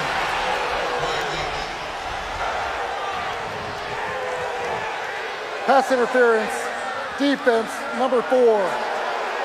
Ball will be placed at the 2-yard line. Automatic first down. The run game for TCU has put defensive coordinator Glenn Spencer in a bind. He's got to play man coverage on the outside with his 2 first-year starting corners, and this is what happens. You get down here, and that's the 5th or 6th time that we've seen a fade route thrown on the outside, but they can't protect them anymore because the run game, they need extra hats. Penalties just killing Oklahoma State today. They've been flagged 7 times. TCU has been clean. No laundry on the field for the Horned Frogs. On 1st down and goal, here's Darius Anderson. He slips down as he was tackled. And to bring up a 2nd down and goal.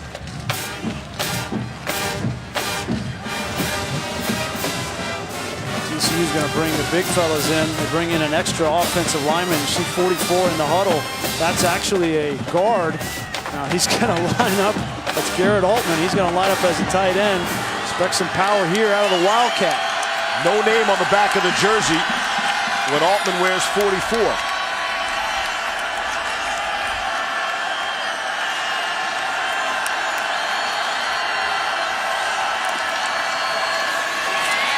Handoff. It's Olanalua for the touchdown. What an answer by TCU. A scoring play. They're going to look at this, but that ball came out. Olanalua, the ball comes out. See if he crosses the plane of the goal line before he fumbles. Ooh, I don't know. I don't think he did either. We're going to need about 700 looks at this. Well, there's a question. I don't think any part of his body was down. So if this didn't cross the goal line. Touchdown is under further review. This might be the better angle here. You see green there. I mean, I see green there, and it's right down the line. Great job by our camera crew. But and there's no part of him that's down. The knees are up in the air. So if that ball does not cross that plane, then that's a fumble. And then the next question is, was it immediately recovered? And the call on the field is touchdown. Yep. And if you want to look for a potential turning point in the game, this could be it. One way or the other. So again, first they're going to look to see if any part of him was down, which it wasn't. And then You see the immediate recovery there by Oklahoma State. That was Ramon Richards who recovered it in the end zone, would be a touchback. We're in agreement that that ball did not cross the plane of the end zone. Well, by that, look right down the goal line, you could see green between the ball, and to me, that's pretty definitive.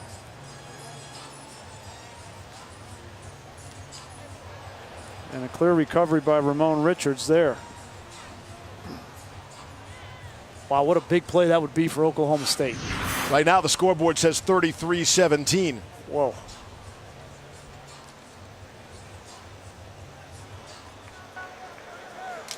After further review, the ruling on the field stands. Touchdown. Wow. There you have it. Again, that one look right down the line, right? It's pretty clear. You see green between the ball.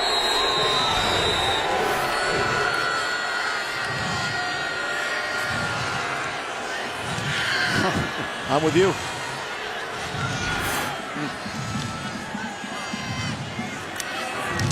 Extra point on the way, and it is good. TCU responds. Just when you thought the Cowboys were getting back in the game, the Horned Frogs doubling up Oklahoma State.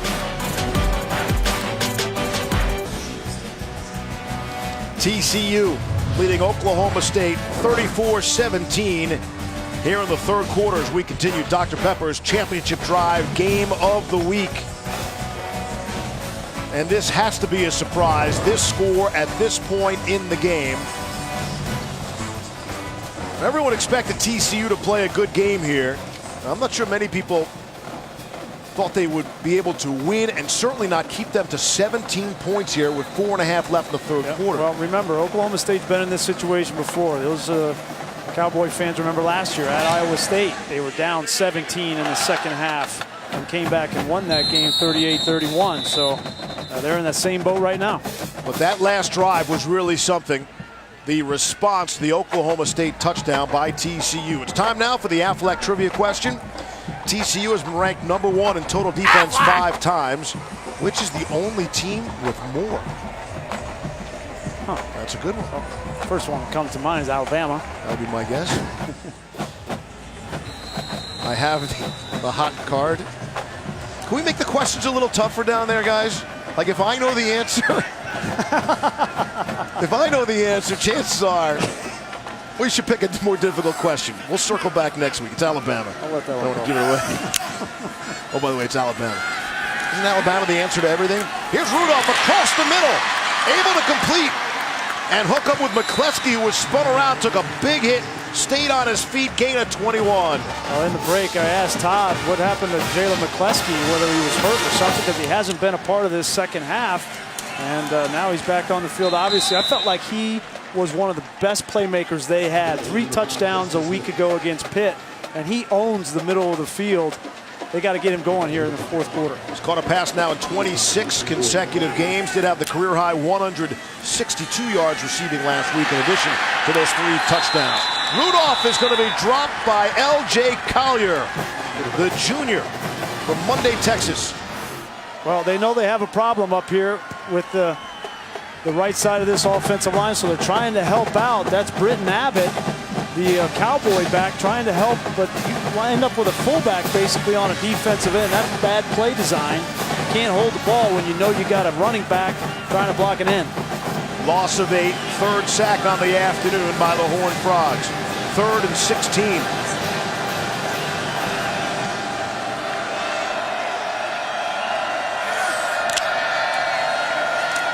Rudolph on the draw on 3rd and 16 is Justice Hill. Rico Evans makes the stop, and some boos rain down from the fans here at Boone Pickens Stadium. Yeah, the problem is that you're in a passing situation, just gave up a sack on 2nd down, and you have the same offensive tackle for the 3rd down that you had for the 2nd down, okay? So everybody can boo that call, but you don't want to put your quarterback in a situation where he's not going to have any time to throw the ball. I also wonder if they picked up 10 there and made it manageable if they would have gone for it on 4th. Yep. 4th and 13. Here's Zach Seiner. He's got his own Heisman campaign going. The punt, and let's see. It's going to go for a touchback. Could not down it inside the 1. All right, we'll revisit. For those of you in a bar who are watching on television and can't hear the fine commentary, we'll hear what you're saying now. We'll give you the answer. Oh, good point. Well, closed captioning. We answer the Affleck trivia question. TCU's been ranked #1 in total defense 5 times. Blah, blah, blah. Alabama. Folks, we'll do a better job with that next week for you. Let's be better. We can be better than that. That's on Todd McShay's business card. McShay, let's be better down there. I've been saying it all week. Be better. Todd, you're in charge of the question next week. Done. Officially. You guys are supposed to get the answers, not me. All right. When in doubt, Alabama. This will be an interesting drive just to see the strategy on this drive for TCU. And of course, a little razzle-dazzle action. Why not? It's Kennedy Snell. Not much to it, but I love that with the big lead. Let's try something. Yeah, and they did. I don't love that. I'm squarely in the other camp. You hand the ball off and then you flip from a running back to a receiver in the backfield. That easily could be a fumble return for a touchdown. Could have been. I don't live my life like that, though. Clearly. And I'm an aggressive play caller, and I'll take that loss and I'll get it back here on 2nd and 14 for you.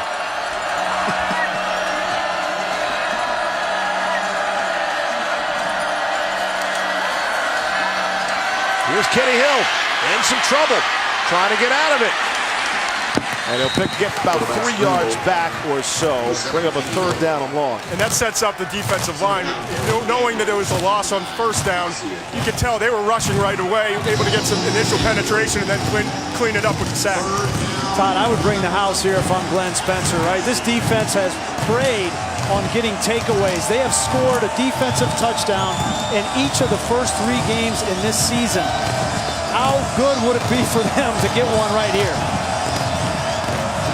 Only Texas has more defensive touchdowns on the season with 4. 9 for 13 of 3rd down conversions, and on 3rd and 11, they'll play it safe. And safe sometimes works out for you. That's demoralizing.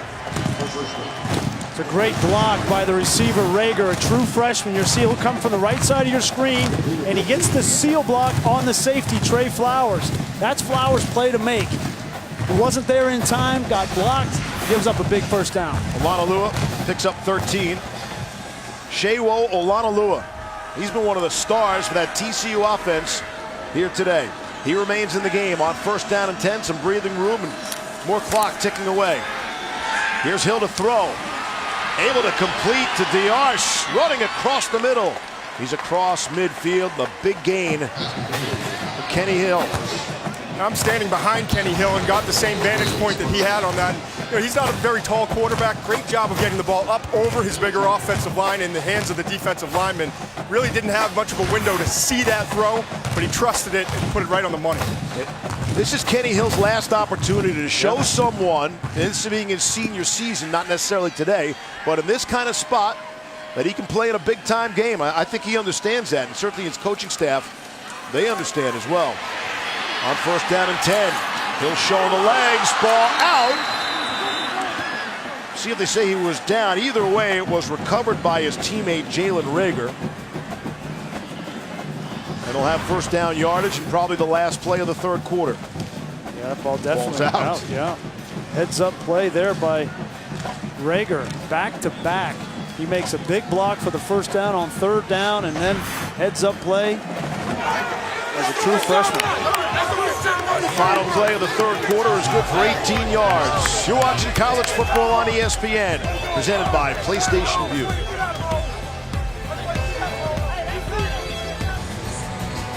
That's what it's all about. That's what these ranked teams are playing for. The National Championship Trophy, presented by Dr. Pepper. And we believe, coming into this game, the Big 12's been left out of the playoff. Kind of an afterthought, all these Power 5 conferences, the weak conference, if you will, not making the playoff, and that could all be different this year.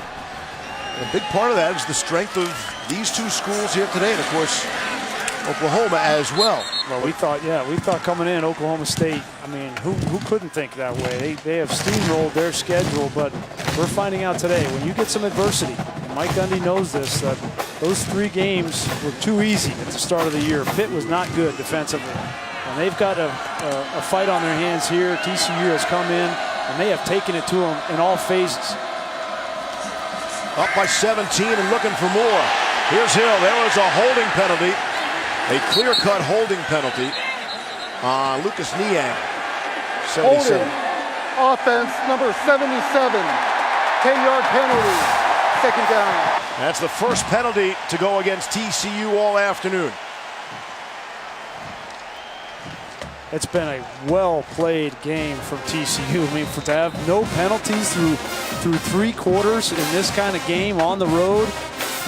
You know, Gary Patterson was very vocal this week. He wasn't happy with the way his team played last week against SMU. It was the perfect scenario for him as an underdog to come in and play well. And they have that balance on the offensive side, over 400 yards of offense and no penalties. It's been an outstanding game. Here's Hill to check it down to Anderson. Breaks 1 tackle and has some running room. Darius Anderson is just tripped up after getting first down yardage. This is like the security blanket for Sonny Cumbie. He gets in trouble, he goes to the screen game. And it's worked so far in the first month of the season. The defensive coordinators in the Big 12 are they're going to learn. Because it's a safe play, right, for Kenny Hill. You don't have to throw the ball down the field. But that screen game is becoming a little bit of a crutch for TCU. 18 yards on that easy play. Yep. We'll take that all afternoon. First down and 10.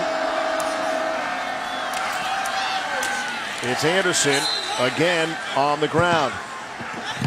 They'll churn some clock, coming up on 13 minutes to play in the game. TCU up by 17. USA Today called this the game of the weekend, the single game you couldn't miss. All national eyes will be on this one.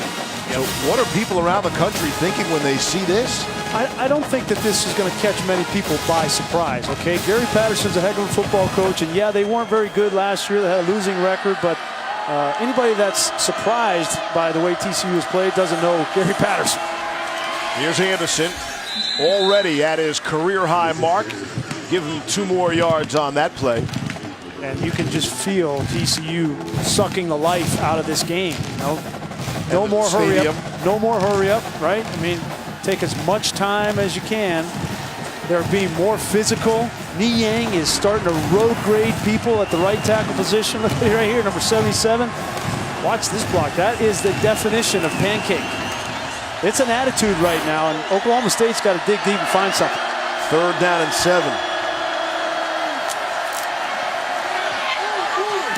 Hill trying back shoulder for Emmanuel Porter. Could not connect. Rodarius Williams had the coverage. This is a moral victory for Oklahoma State. I'm almost surprised they threw the ball down the field like they did there. Maybe a screen, something safe, keep in field position, and give yourself a great chance to go up 3 scores with the field goal. Here's Jonathan Song. Already hit from 29 and 31. This is also a 31-yard attempt. On the way, and it is good. It is all good for the Horned Frogs today. Wow, up by 20 in Stillwater with 12 minutes to play in the 4th quarter. Just as Coach Patterson designed it.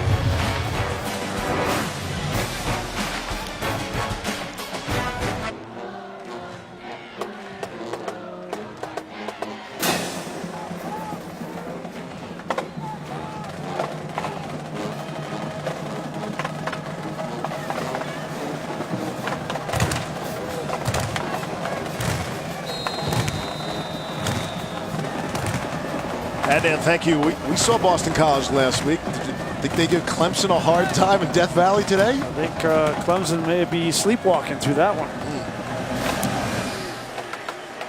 All right. Oklahoma State will get the football. Tyron Johnson. He is tripped up out to the 20-yard line. Take a look at today's college football rankings brought to you by Northwestern Mutual. And as always, these are subject to change. Man, another crazy Saturday in college football. I know you guys put that up there. You know, whenever Michigan's trailing, you put it up. I mean,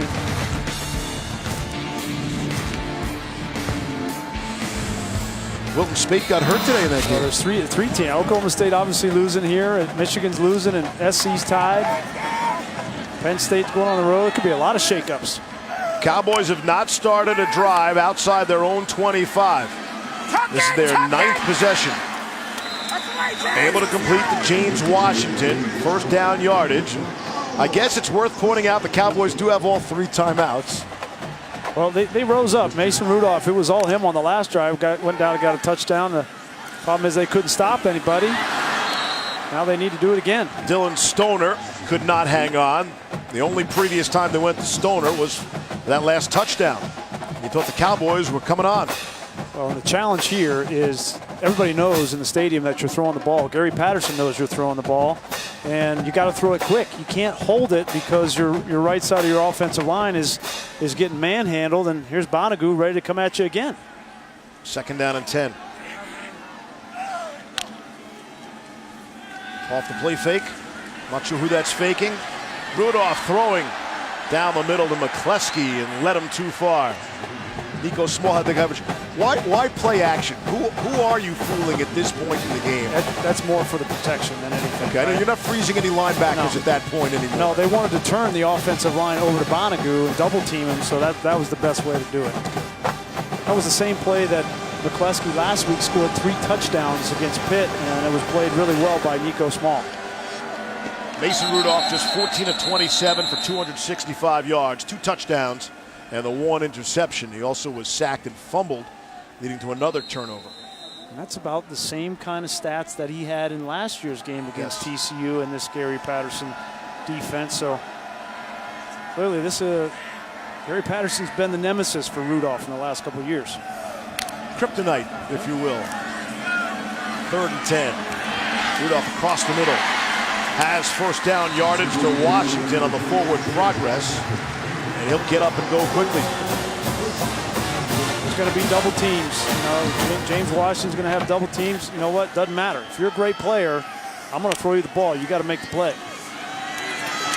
On the ground to change it up to Justice Hill. And able to push the pile and has first down yardage. That was a good, tough run by Justice Hill. You know, I think a big reason why Oklahoma State won last year was because of Chris Carson. They had 340 yards on the ground. Stay on the ground to Hill. Down the sideline. And they're going to say he stepped out. They're going to say he stepped out at the 24-yard line. And they'll bring that back. Gain of 17 on the play. There was the 1-2 punch of Hill and Carson a year ago that really did TCU in. Whoa. Did he step out? That was really close. Another 10 yards he gained there. J.D. King has checked into the ball game, true freshman from Fitzgerald, Georgia. They haven't found that real power replacement for Carson. King is 205 pounds, but they need a 1-2 punch to take some pressure off Hill. One to snap it, and there you go. True freshman bumps into the quarterback on the handoff exchange, and still able to get some yardage out of that. That could have been disastrous. Yeah. That could have been the ball game. Probably hasn't had a whole lot of reps doing that with Mason Rudolph, but you can see he's built strong in his lower body. Here's Rudolph to throw. Underneath, and the flags fly. Look to get King free out of the backfield. Rico Evans had the coverage and the flag.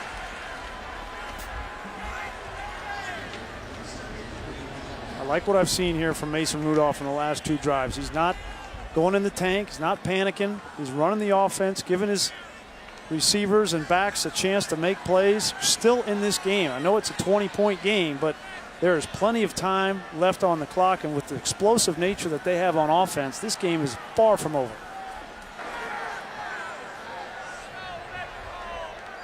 Pass interference, defense, number 7, automatic first down.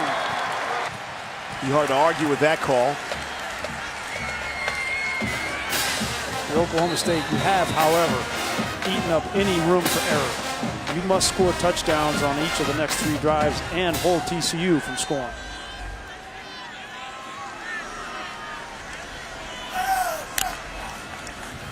Fake to King. Rudolph throwing and nearly intercepted. Wow, was that close. Ridwan Isahaku nearly able to intercept it. Isahaku is a smart football player. Look, he's reading the backfield. He responds, gets his head around. That was almost an unbelievable play. He's a high school cornerback that they turned into a corner and now a safety. That's the calling card of Gary Patterson, and he almost shut the door. Had a 53-yard pick-6 interception against Jackson State earlier in the season. Could not hang on to that one. Hill is back in there for King, and Rudolph to throw. Shovel pass to Hill, stays on his feet. Second effort, and he won't get to the goal line. Impressive defensive stand. Montrell Wilson able to stand him up. I thought that was going to be just with his momentum carrying him into the end zone. Yeah, but look at the fight at the end of this play. He didn't get in the end zone, but he did get a first down, Steve. And here's a chance for Rudolph on his feet for the score. Mason Rudolph runs in for the touchdown. And that will close the gap. Had to have it. You had to have the last two drives. And no, it doesn't look pretty like it did last week. You don't just come out and run a buzzsaw through TCU in this defense. The first sign of some adversity for Oklahoma State. Offensively, they've responded here in the last two drives. Problem is, defensively, they can't get Kenny Hill and these guys off the field. Matt Amendola on for the always important extra point. Two-score game. TCU with the football. Important drive when we come back.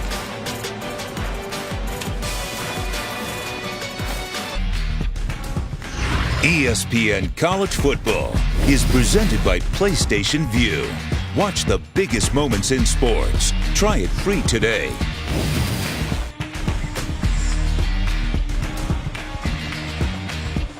Levy, Greasy, McShay, now our outstanding ESPN College Football crew.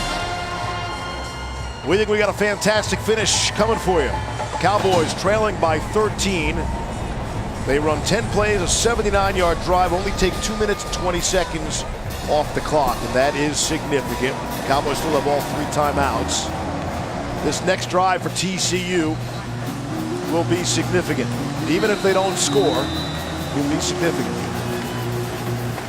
If I'm TCU on this return team, I'm ready for anything. I'm not going to be taken by surprise, especially the frontline guys.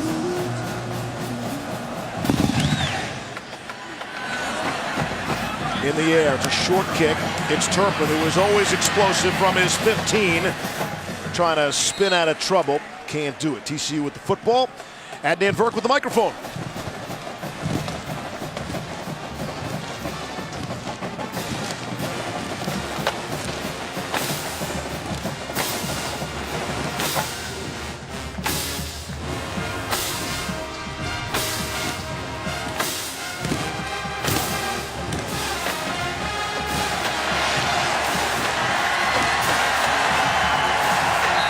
Adnan, thank you. USC's beaten Cal 13 consecutive times, trying to make it 14 in a row.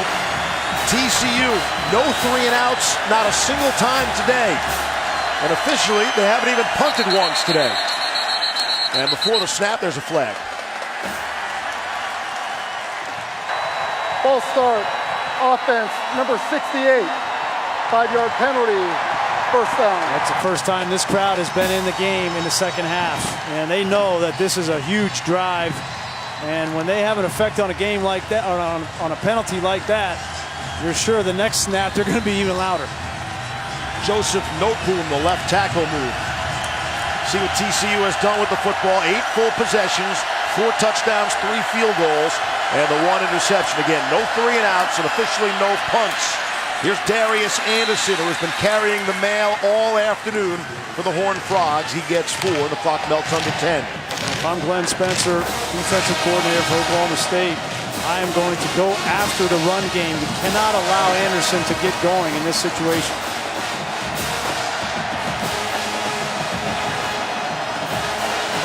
Loss of 1 on the play, 2nd and 11. No, I beg your pardon, that was dealing with the penalty yardage. So pick up the 4. They're throwing. There's Kenny Hill. Checks it down to Anderson. And a good play to spin to stay inbounds, and he is walloped there at about the 33. Again, you see a negative yardage situation on first down with the penalty, and you don't panic. Sonny Cumbie doesn't panic. Kenny Hill doesn't panic. Just get me to a third manageable situation. We've seen that time and time again from TCU in this game. Question is, can Oklahoma State defensively get one more stop, get off the field? One of the benefits to having a 22-year-old, fifth-year senior quarterback. 3rd and 4, big spot. No safety. That means people are coming, and they are. Hill, he's going to go down. He has swarmed down back at the 20, led by Calvin Bundage.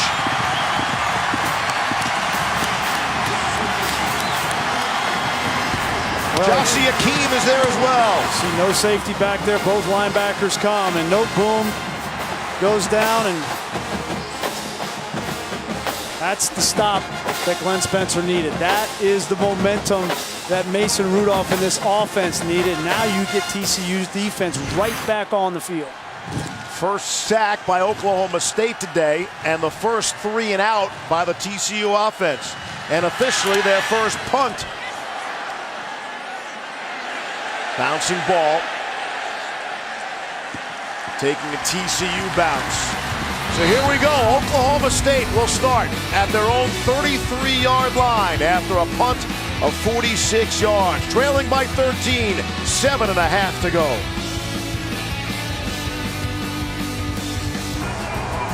Extra Yard for Teachers Week is a week-long celebration of teachers led by the College Football Playoff Foundation through its Extra Yard for Teachers platform.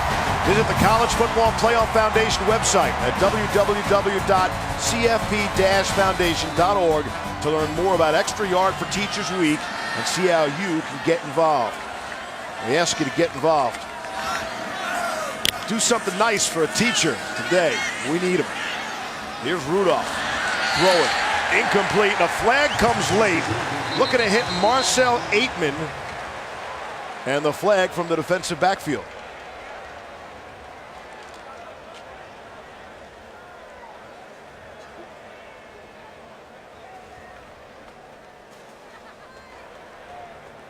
Pass interference, offense, number 3.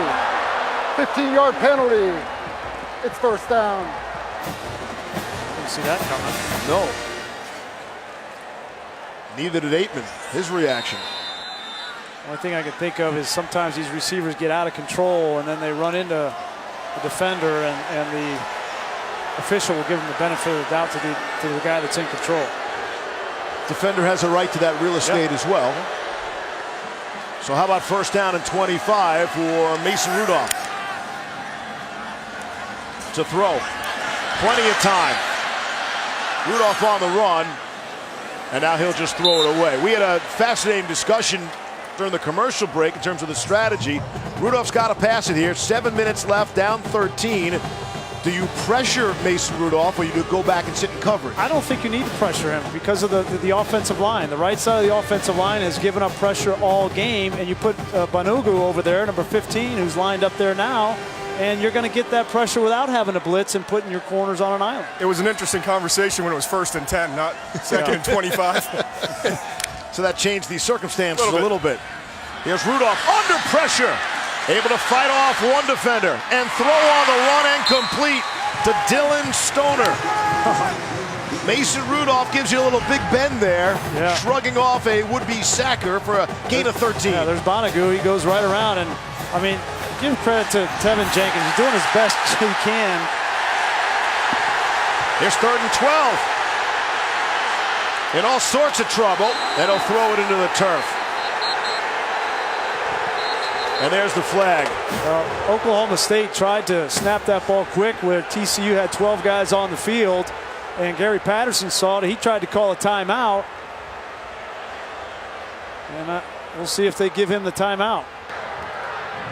Illegal substitution, defense, 12 on the field. 5-yard penalty. Repeat 3rd down. It's a great job. Very aware by Mason Rudolph to get this ball snapped. You see they're trying to substitute, coming on late, getting off late. Oh, that's a big defensive tackle too, Bradley. And you see that's Gary Patterson tries to call a timeout, didn't give it to him. Big third down. And 7. Rudolph has some time to step up and throw, and it's Stoner for the first down yardage. Just shy of midfield. It's amazing. In crunch time, they don't go to Washington, they go to Stoner. That's big time. Gain of 12. He had to have it, and he got man coverage, and he made the play. 1st and 10. Rudolph throwing and completing to Aikman, able to turn the corner. And a little high step and a fake, and more yardage. Clock is stopped, 6:22 left in the 4th. Trailing by 13, Cowboys have all 3 timeouts remaining. Boy, TCU has played so well defensively throughout this game, and now in this 4th quarter, you wonder if they're starting to get gassed. 29 on the last play. Quick screen, gonna have McCluskey throwing, and it's intercepted! Oh, what a play! What a huge gamble, and it's picked off! Why would you do that if you have Mason Rudolph as your quarterback? That's shocking to me. I have no idea, Todd. No idea. You start feeling it as a play caller. You see right here, he just throws the ball too fast. But the thing, when you have receivers throw balls down the field, they're not reading defense. They're going to throw it no matter what. And you got to know the situation, the down and distance. And that was a gift wrapped to TCU. Nick Orr, who is known as the key to that 4-2-5 defense, started every game the last 3 years.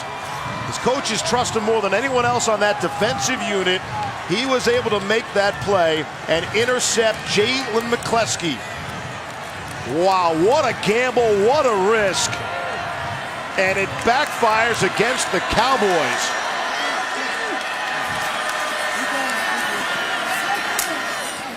Well, you mismanage the situation is ultimately what happens if you're Oklahoma State and the coaching staff. And Mike Gundy will look back at that and say, you know what, we had plenty of time. There's 5.5 minutes left in the game. We could have run the ball with Justice Hill just like we did on the last drive and gotten that ball in and had plenty of time with 3 timeouts, to stop TCU and go up for the winning touchdown. But sometimes those calls come back to bite you, and this one certainly would. That's one of those. If it works, the stadium explodes. That highlight is shown all across the country. And when it doesn't work, you're in big trouble. And the Cowboys are now. On 2nd down and 9, Anderson. Not much there, but he really doesn't care about the yardage now. It's taking time off that clock. The turnovers have been a big part of this game. Mason Rudolph fumbled. Great play by Bonagou led to this touchdown to Diarce. And then this great play by the defensive tackle, Bradley, leads to the option and another touchdown. And TCU, give them credit. Offensively, they have made Oklahoma State pay for those turnovers. Nick Orr led TCU with 4 interceptions last season. Comes up with the big pick in this football game. On 3rd and 11.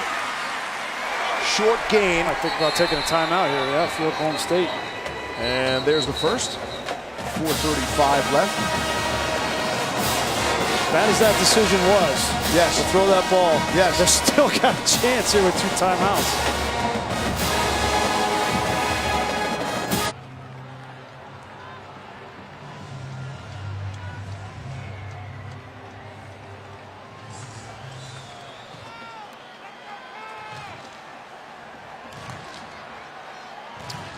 Adnan, thank you. And we welcome you back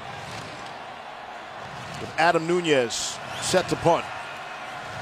From the back of his end zone, got some pressure, able to get it away. It's McCluskey on a hop at the 47. And what a tackle, what a special team stop. Able to get just enough. All-State is proud to be part of the team that comes together to do good by contributing to participating universities' general scholarship funds for each field goal and extra point kick. To date, All-State has contributed millions in scholarship funds. That's a great play by Gravel. That was Lucas Gravel. He's the snapper. And you don't think that the snapper is going to be the athlete to get down the field and get McCluskey on the ground, but excellent job. Good hustle. TCU used just 91 seconds on those 3 plays. Their second consecutive 3 and out after not going 3 and out at all in the game. So 4:27 left. Cowboys had to spend a timeout there. And 2 remaining. Still a ton of time left here. Love to get this ball in the end zone with around 2.5 minutes left in the game. An excellent field position. Here's Rudolph. He'll check it down, and making people miss is Justice Hill. He's out to the 36. Anthony Tejada made the tackle, gain of 11. You got to think that TCU is going to kind of play defense, play that prevent, so take what they give you and let your athletes make plays. Rudolph to throw. He's got a man wide open. It's caught. It's McCluskey, and he's down to the, let's see where they spot him. They're going to spot him down to the 3-yard line. McCluskey, who just made threw the interception on the last series, comes up with the big grab there. Way to come back, kid. You make a mistake on the last series, come back and make a play for your team. Gain of 34. There's a little double move on the outside, and Isahaku got caught up in it. Now you're dealing.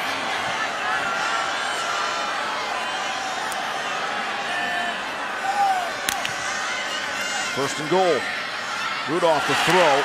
Looking again for McCluskey. Where I'd run the ball with Justice Hill. It's been your best offense inside the 5-yard line, and I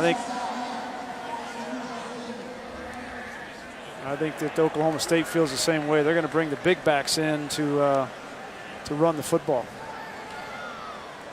Chris Bradley, who had that rather odd interception earlier, is being attended to, and while he is, I'll tell you the ESPN app is a fan's best friend.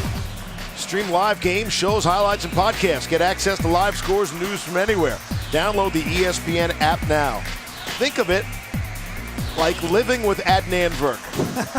That's what it's like. If you don't have Adnan around to keep you updated on everything that's going on, get the ESPN app. Or have them both. It's the best of both worlds. As Bradley is helped off, 3:39 left here in the fourth. Trailing by 13, Cowboys ranked 6th in the country, knocking on the door. 2nd and goal. They brought the big Cowboy backs in, 41 and 42. Abbott, power run formation. From the 3. Handoff to Hill. Breaking tackle, 2nd and 3rd effort, and he won't get there. Montrell Wilson and Ross Blacklock able to keep him out of the end zone, and the clock ticks. Yeah, that's the risk of running the ball. If you don't get in, you don't want to burn your last time out. You got to save that to stop TCU on offense. You got to call the play quick, get going. 3rd and goal.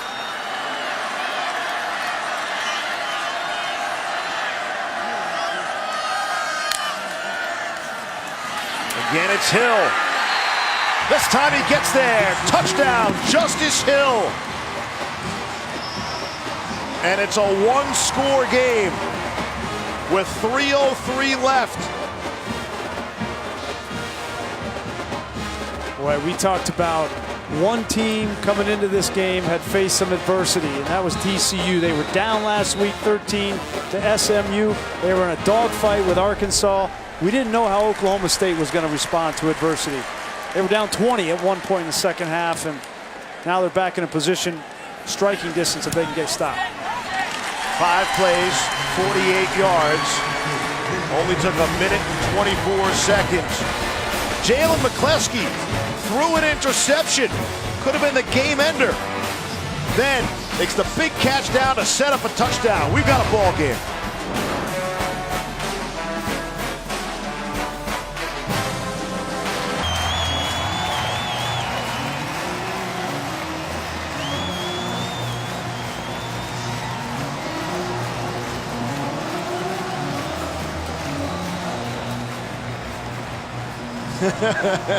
Thank you, Adnan. I meant it from the heart. 3:03 to play here in Stillwater. Cowboys trailed by 20 at one point today. They're down by 6.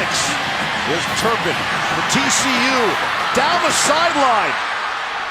And he'll stay in bounds across midfield out to the 48-yard line. Kerrick Tucker made the special team stop to knock him out. It's a 42-yard return. Monday Night Football is back. Cap off week 3 in style. Dallas Cowboys, the Arizona Cardinals. Coverage begins Monday Night Countdown at 6 p.m. Eastern. Susie and the gang, streaming live on the ESPN app. Also available in Spanish on ESPN2. Will we see the Cowboys from week 1 or the Cowboys from week 2? Different story. That was a huge return right there. Yes. I mean, at worst, now TCU, even if they don't get a first down here, will punt and potentially back Oklahoma State up inside the 15, 10-yard line, make them go the length of the field to win with a little bit of time left. You'd expect a heavy dose of Darius Anderson here on first down and 10. It is Anderson, 2 hands on the football. Out to the 45-yard line. Gundy will check the clock. I think TCU avoided disaster right here. Kenny Hill, I don't think he knew the ball was coming, going to be snapped. He's looking left, whoa, and the ball hits him right in the chest. Wow. It was a perfect snap. Well, if you're going to snap it on the wrong snap count, you better hit him in the chest. Gundy uses a timeout there. And the Cowboys have 1 remaining. Yep, so best case scenario here for Oklahoma State is you stop them here on the next 2 downs. And Gary Patterson will let this run down, and Oklahoma State will get the ball back with a little over a minute and a half, a minute and 40 seconds left in this game. And because of that return on the kick, they'd have to go pretty much the length of the field.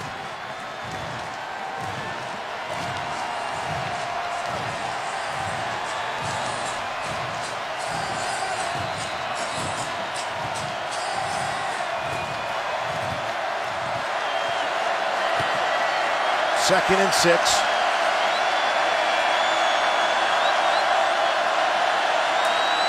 Low snap that time. And it's Hill. He will keep it and lower his shoulder. He'll pick up a couple. Jordan Brailford made the stop. And the last time out taken by the Cowboys.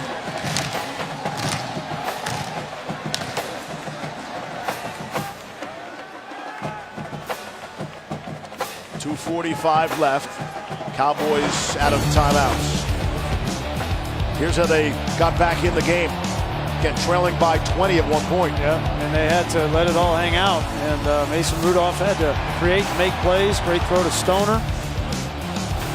And in the end, Mason Rudolph had to do it with his legs. He ran for 2 touchdowns in last year's game. And then what a power down inside the 5. I've been impressed with Justice Hill. He's considered kind of a scat back, 185 pounds, but he's run hard in this game. You're going to see 2 tired football teams.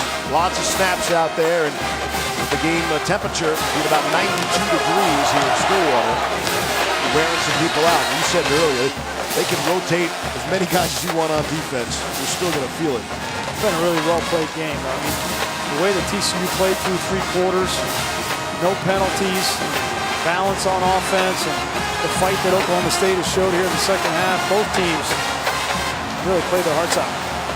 This will be the 152nd play of the day. A 3rd down and 4. Oklahoma State has to have it, has to get the stop.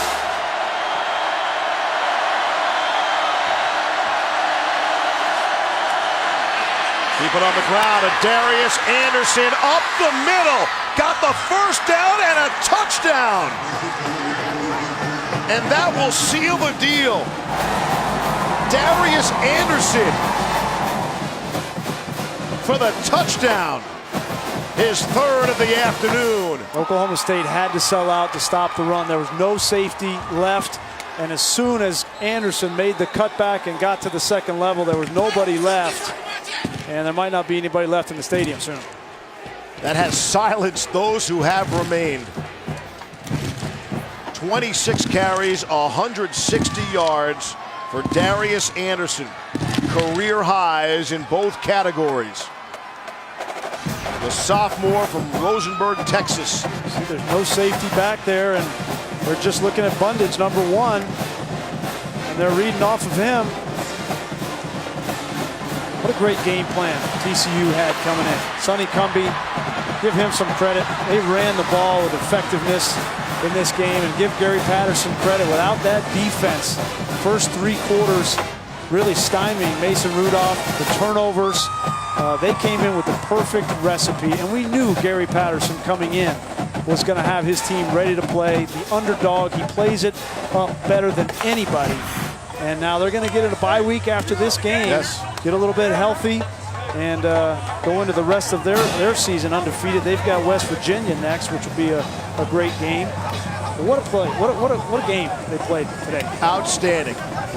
And what they have done, to me, they have made Mason Rudolph look pedestrian, if you will.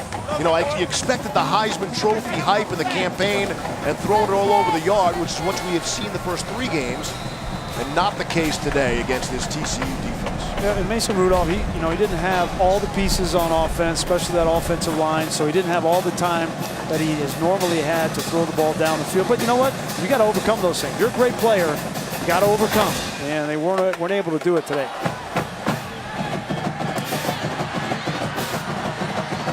And Oklahoma State now out to the 22-yard line, 2:32 to play here in the 4th, and no timeouts remaining for the Cowboys. So we'll start to talk about TCU now, right? Yeah. Like we were talking about Oklahoma State. But they were already on the radar. They were 16th in the country, so people knew they were good. But a road win here today could be a big jump up in the numbers, I would think. Look at it, all road games: Kansas State, Oklahoma. And those are tough games on the road. They got to be road warriors. TCU since 2009, they're 34-10 on the road. That's 3rd best in the FBS. They are not afraid to travel, and that does not include what appears to be a certain victory here in Stillwater today. It's not over for Mike Gundy. Now, this is a tough loss, right? Tough loss at home. Everybody's telling you, patting you on the back, how good you are, and you got beat today. You got beat by a better team today, but their season's still in front of them. On 2nd and 10, here's Rudolph. Needs some big chunks now, and that's incomplete. Cross signals bring up a 3rd down and 10. But it does make, their room for error is gone now too. They can't afford to lose to an Oklahoma and think that they're going to get to the championship game and get a rematch, right? You can't have 2 losses, I don't think, anyway, this year in the Big 12 and get to that championship game, and TCU's got the head-to-head against you already. So people keep threatening that a 2-loss team can get there. Be tough out of the Big 12 too. That's got to be a factor. Here's McCleskey. He'll be dropped at 30, short of the 1st down.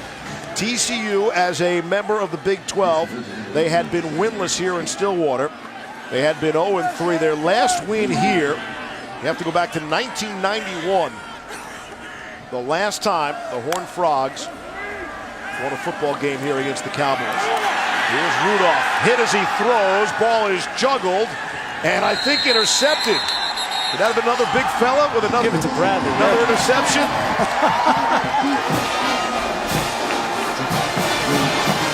It's Collier.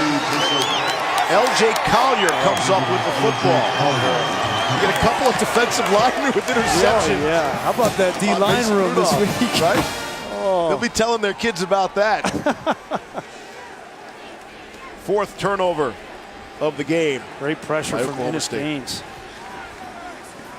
So now, the next storyline, right, as you Yes. pay this forward Tell me. is how is this TCU defense, which clearly has been much improved. Yes, they gave up a bunch of points, 31 points in this game, right? But how is this defense going to play forward to, say, an Oklahoma, right, or to a West Virginia next week? Gary Patterson's one of the best in the business at dialing up a game plan to take away what you do well, and he's going to force you to play left-handed. And can he do that against a Baker Mayfield or a Will Greer? We'll find out. ESPN Analytics had this as the highest leverage game in the country this weekend, meaning had the most meaning in terms of a conference championship race this game. So you get the sense TCU has made a statement. You see that again, the first win here since 1991. But I don't want to shortchange Patterson. They're not coming out of the blue. They're not coming out of nowhere. They were 16th in the country. We knew they were good. I'm not sure we knew they were this good to come in here and beat the Cowboys. Well, I don't think they started the season ranked, right? They beat Arkansas. That got them into the top 25. And now they beat, the number ranked 6 team in the country. And they're going to be close enough, pushing on the top 10 now. What I love about Gary Patterson is I think he does maybe better than any coach in America is he lays out the plan for his team. He tells them where they're going to go, how they're going to get there, and he takes it in 4-game chunks. And he said, we got to get this game, and then we'll go have our bye week, and then we'll sit down on Sunday, and we'll talk about how we're going to go get the next 4 games. And he's very clear, always has a plan, and communicates well to his players. Both coaches told us this week, hey, we're going to learn something next week, and next week is today. And we certainly learned something about TCU. I guess for Oklahoma State, you can call this a blip on the schedule if you want to, but maybe that's taking credit away from TCU. This is humbling. No, this is humbling for Oklahoma State. And like I said, they still can get to the championship game. They can still get to the Big 12 championship. They're going to have to beat Oklahoma and Bedlam, and they haven't proven they can do that in the last 2 years. A handshake, whole lot of respect between those 2 long-tenured head coaches. 2 of the 4 longest tenured head coaches in college football. Rick Ferentz and Bill Snyder. Down to the field. It's pretty cool right now down there, I would think, for the Horned Frogs, Scott. It has cooled down. Coach, 2 years in a row you're able to slow down this Mason Rudolph passing attack for Oklahoma State. How have you been able to do it? Well, I don't know. We got good. Number one, we got some guys that really matured and grown up to good players. It was a hard game. It's hard to beat them here in Stillwater. So we're just blessed we got out of the game. Really proud of my kids and my coaches. Did a great job with game plan offense, score when we need to. I knew we were going to have to outscore them. It was just a matter of time. They were going to wear us down, but really happy with them. Your quarterback, Kenny Hill, has been through a long journey. How does it feel for you just to see him have this success and show the leadership he did today? Oh, yeah. I've been telling people he's grown up. It's just about winning. He doesn't care about how many yards. He just wants to win and prove people that he's a winner, and that's what we're trying to get accomplished. Congratulations, Coach. Thank you. Up to you, Steve. All right, Todd, thank you. Significant and a signature victory for the Horned Frogs of TCU. They hang 44 on the Cowboys and hold Oklahoma State to 31 at home. That's our final score. Tom McShay and Brian Greasy. I'm Steve Levy. Good night from Stillwater.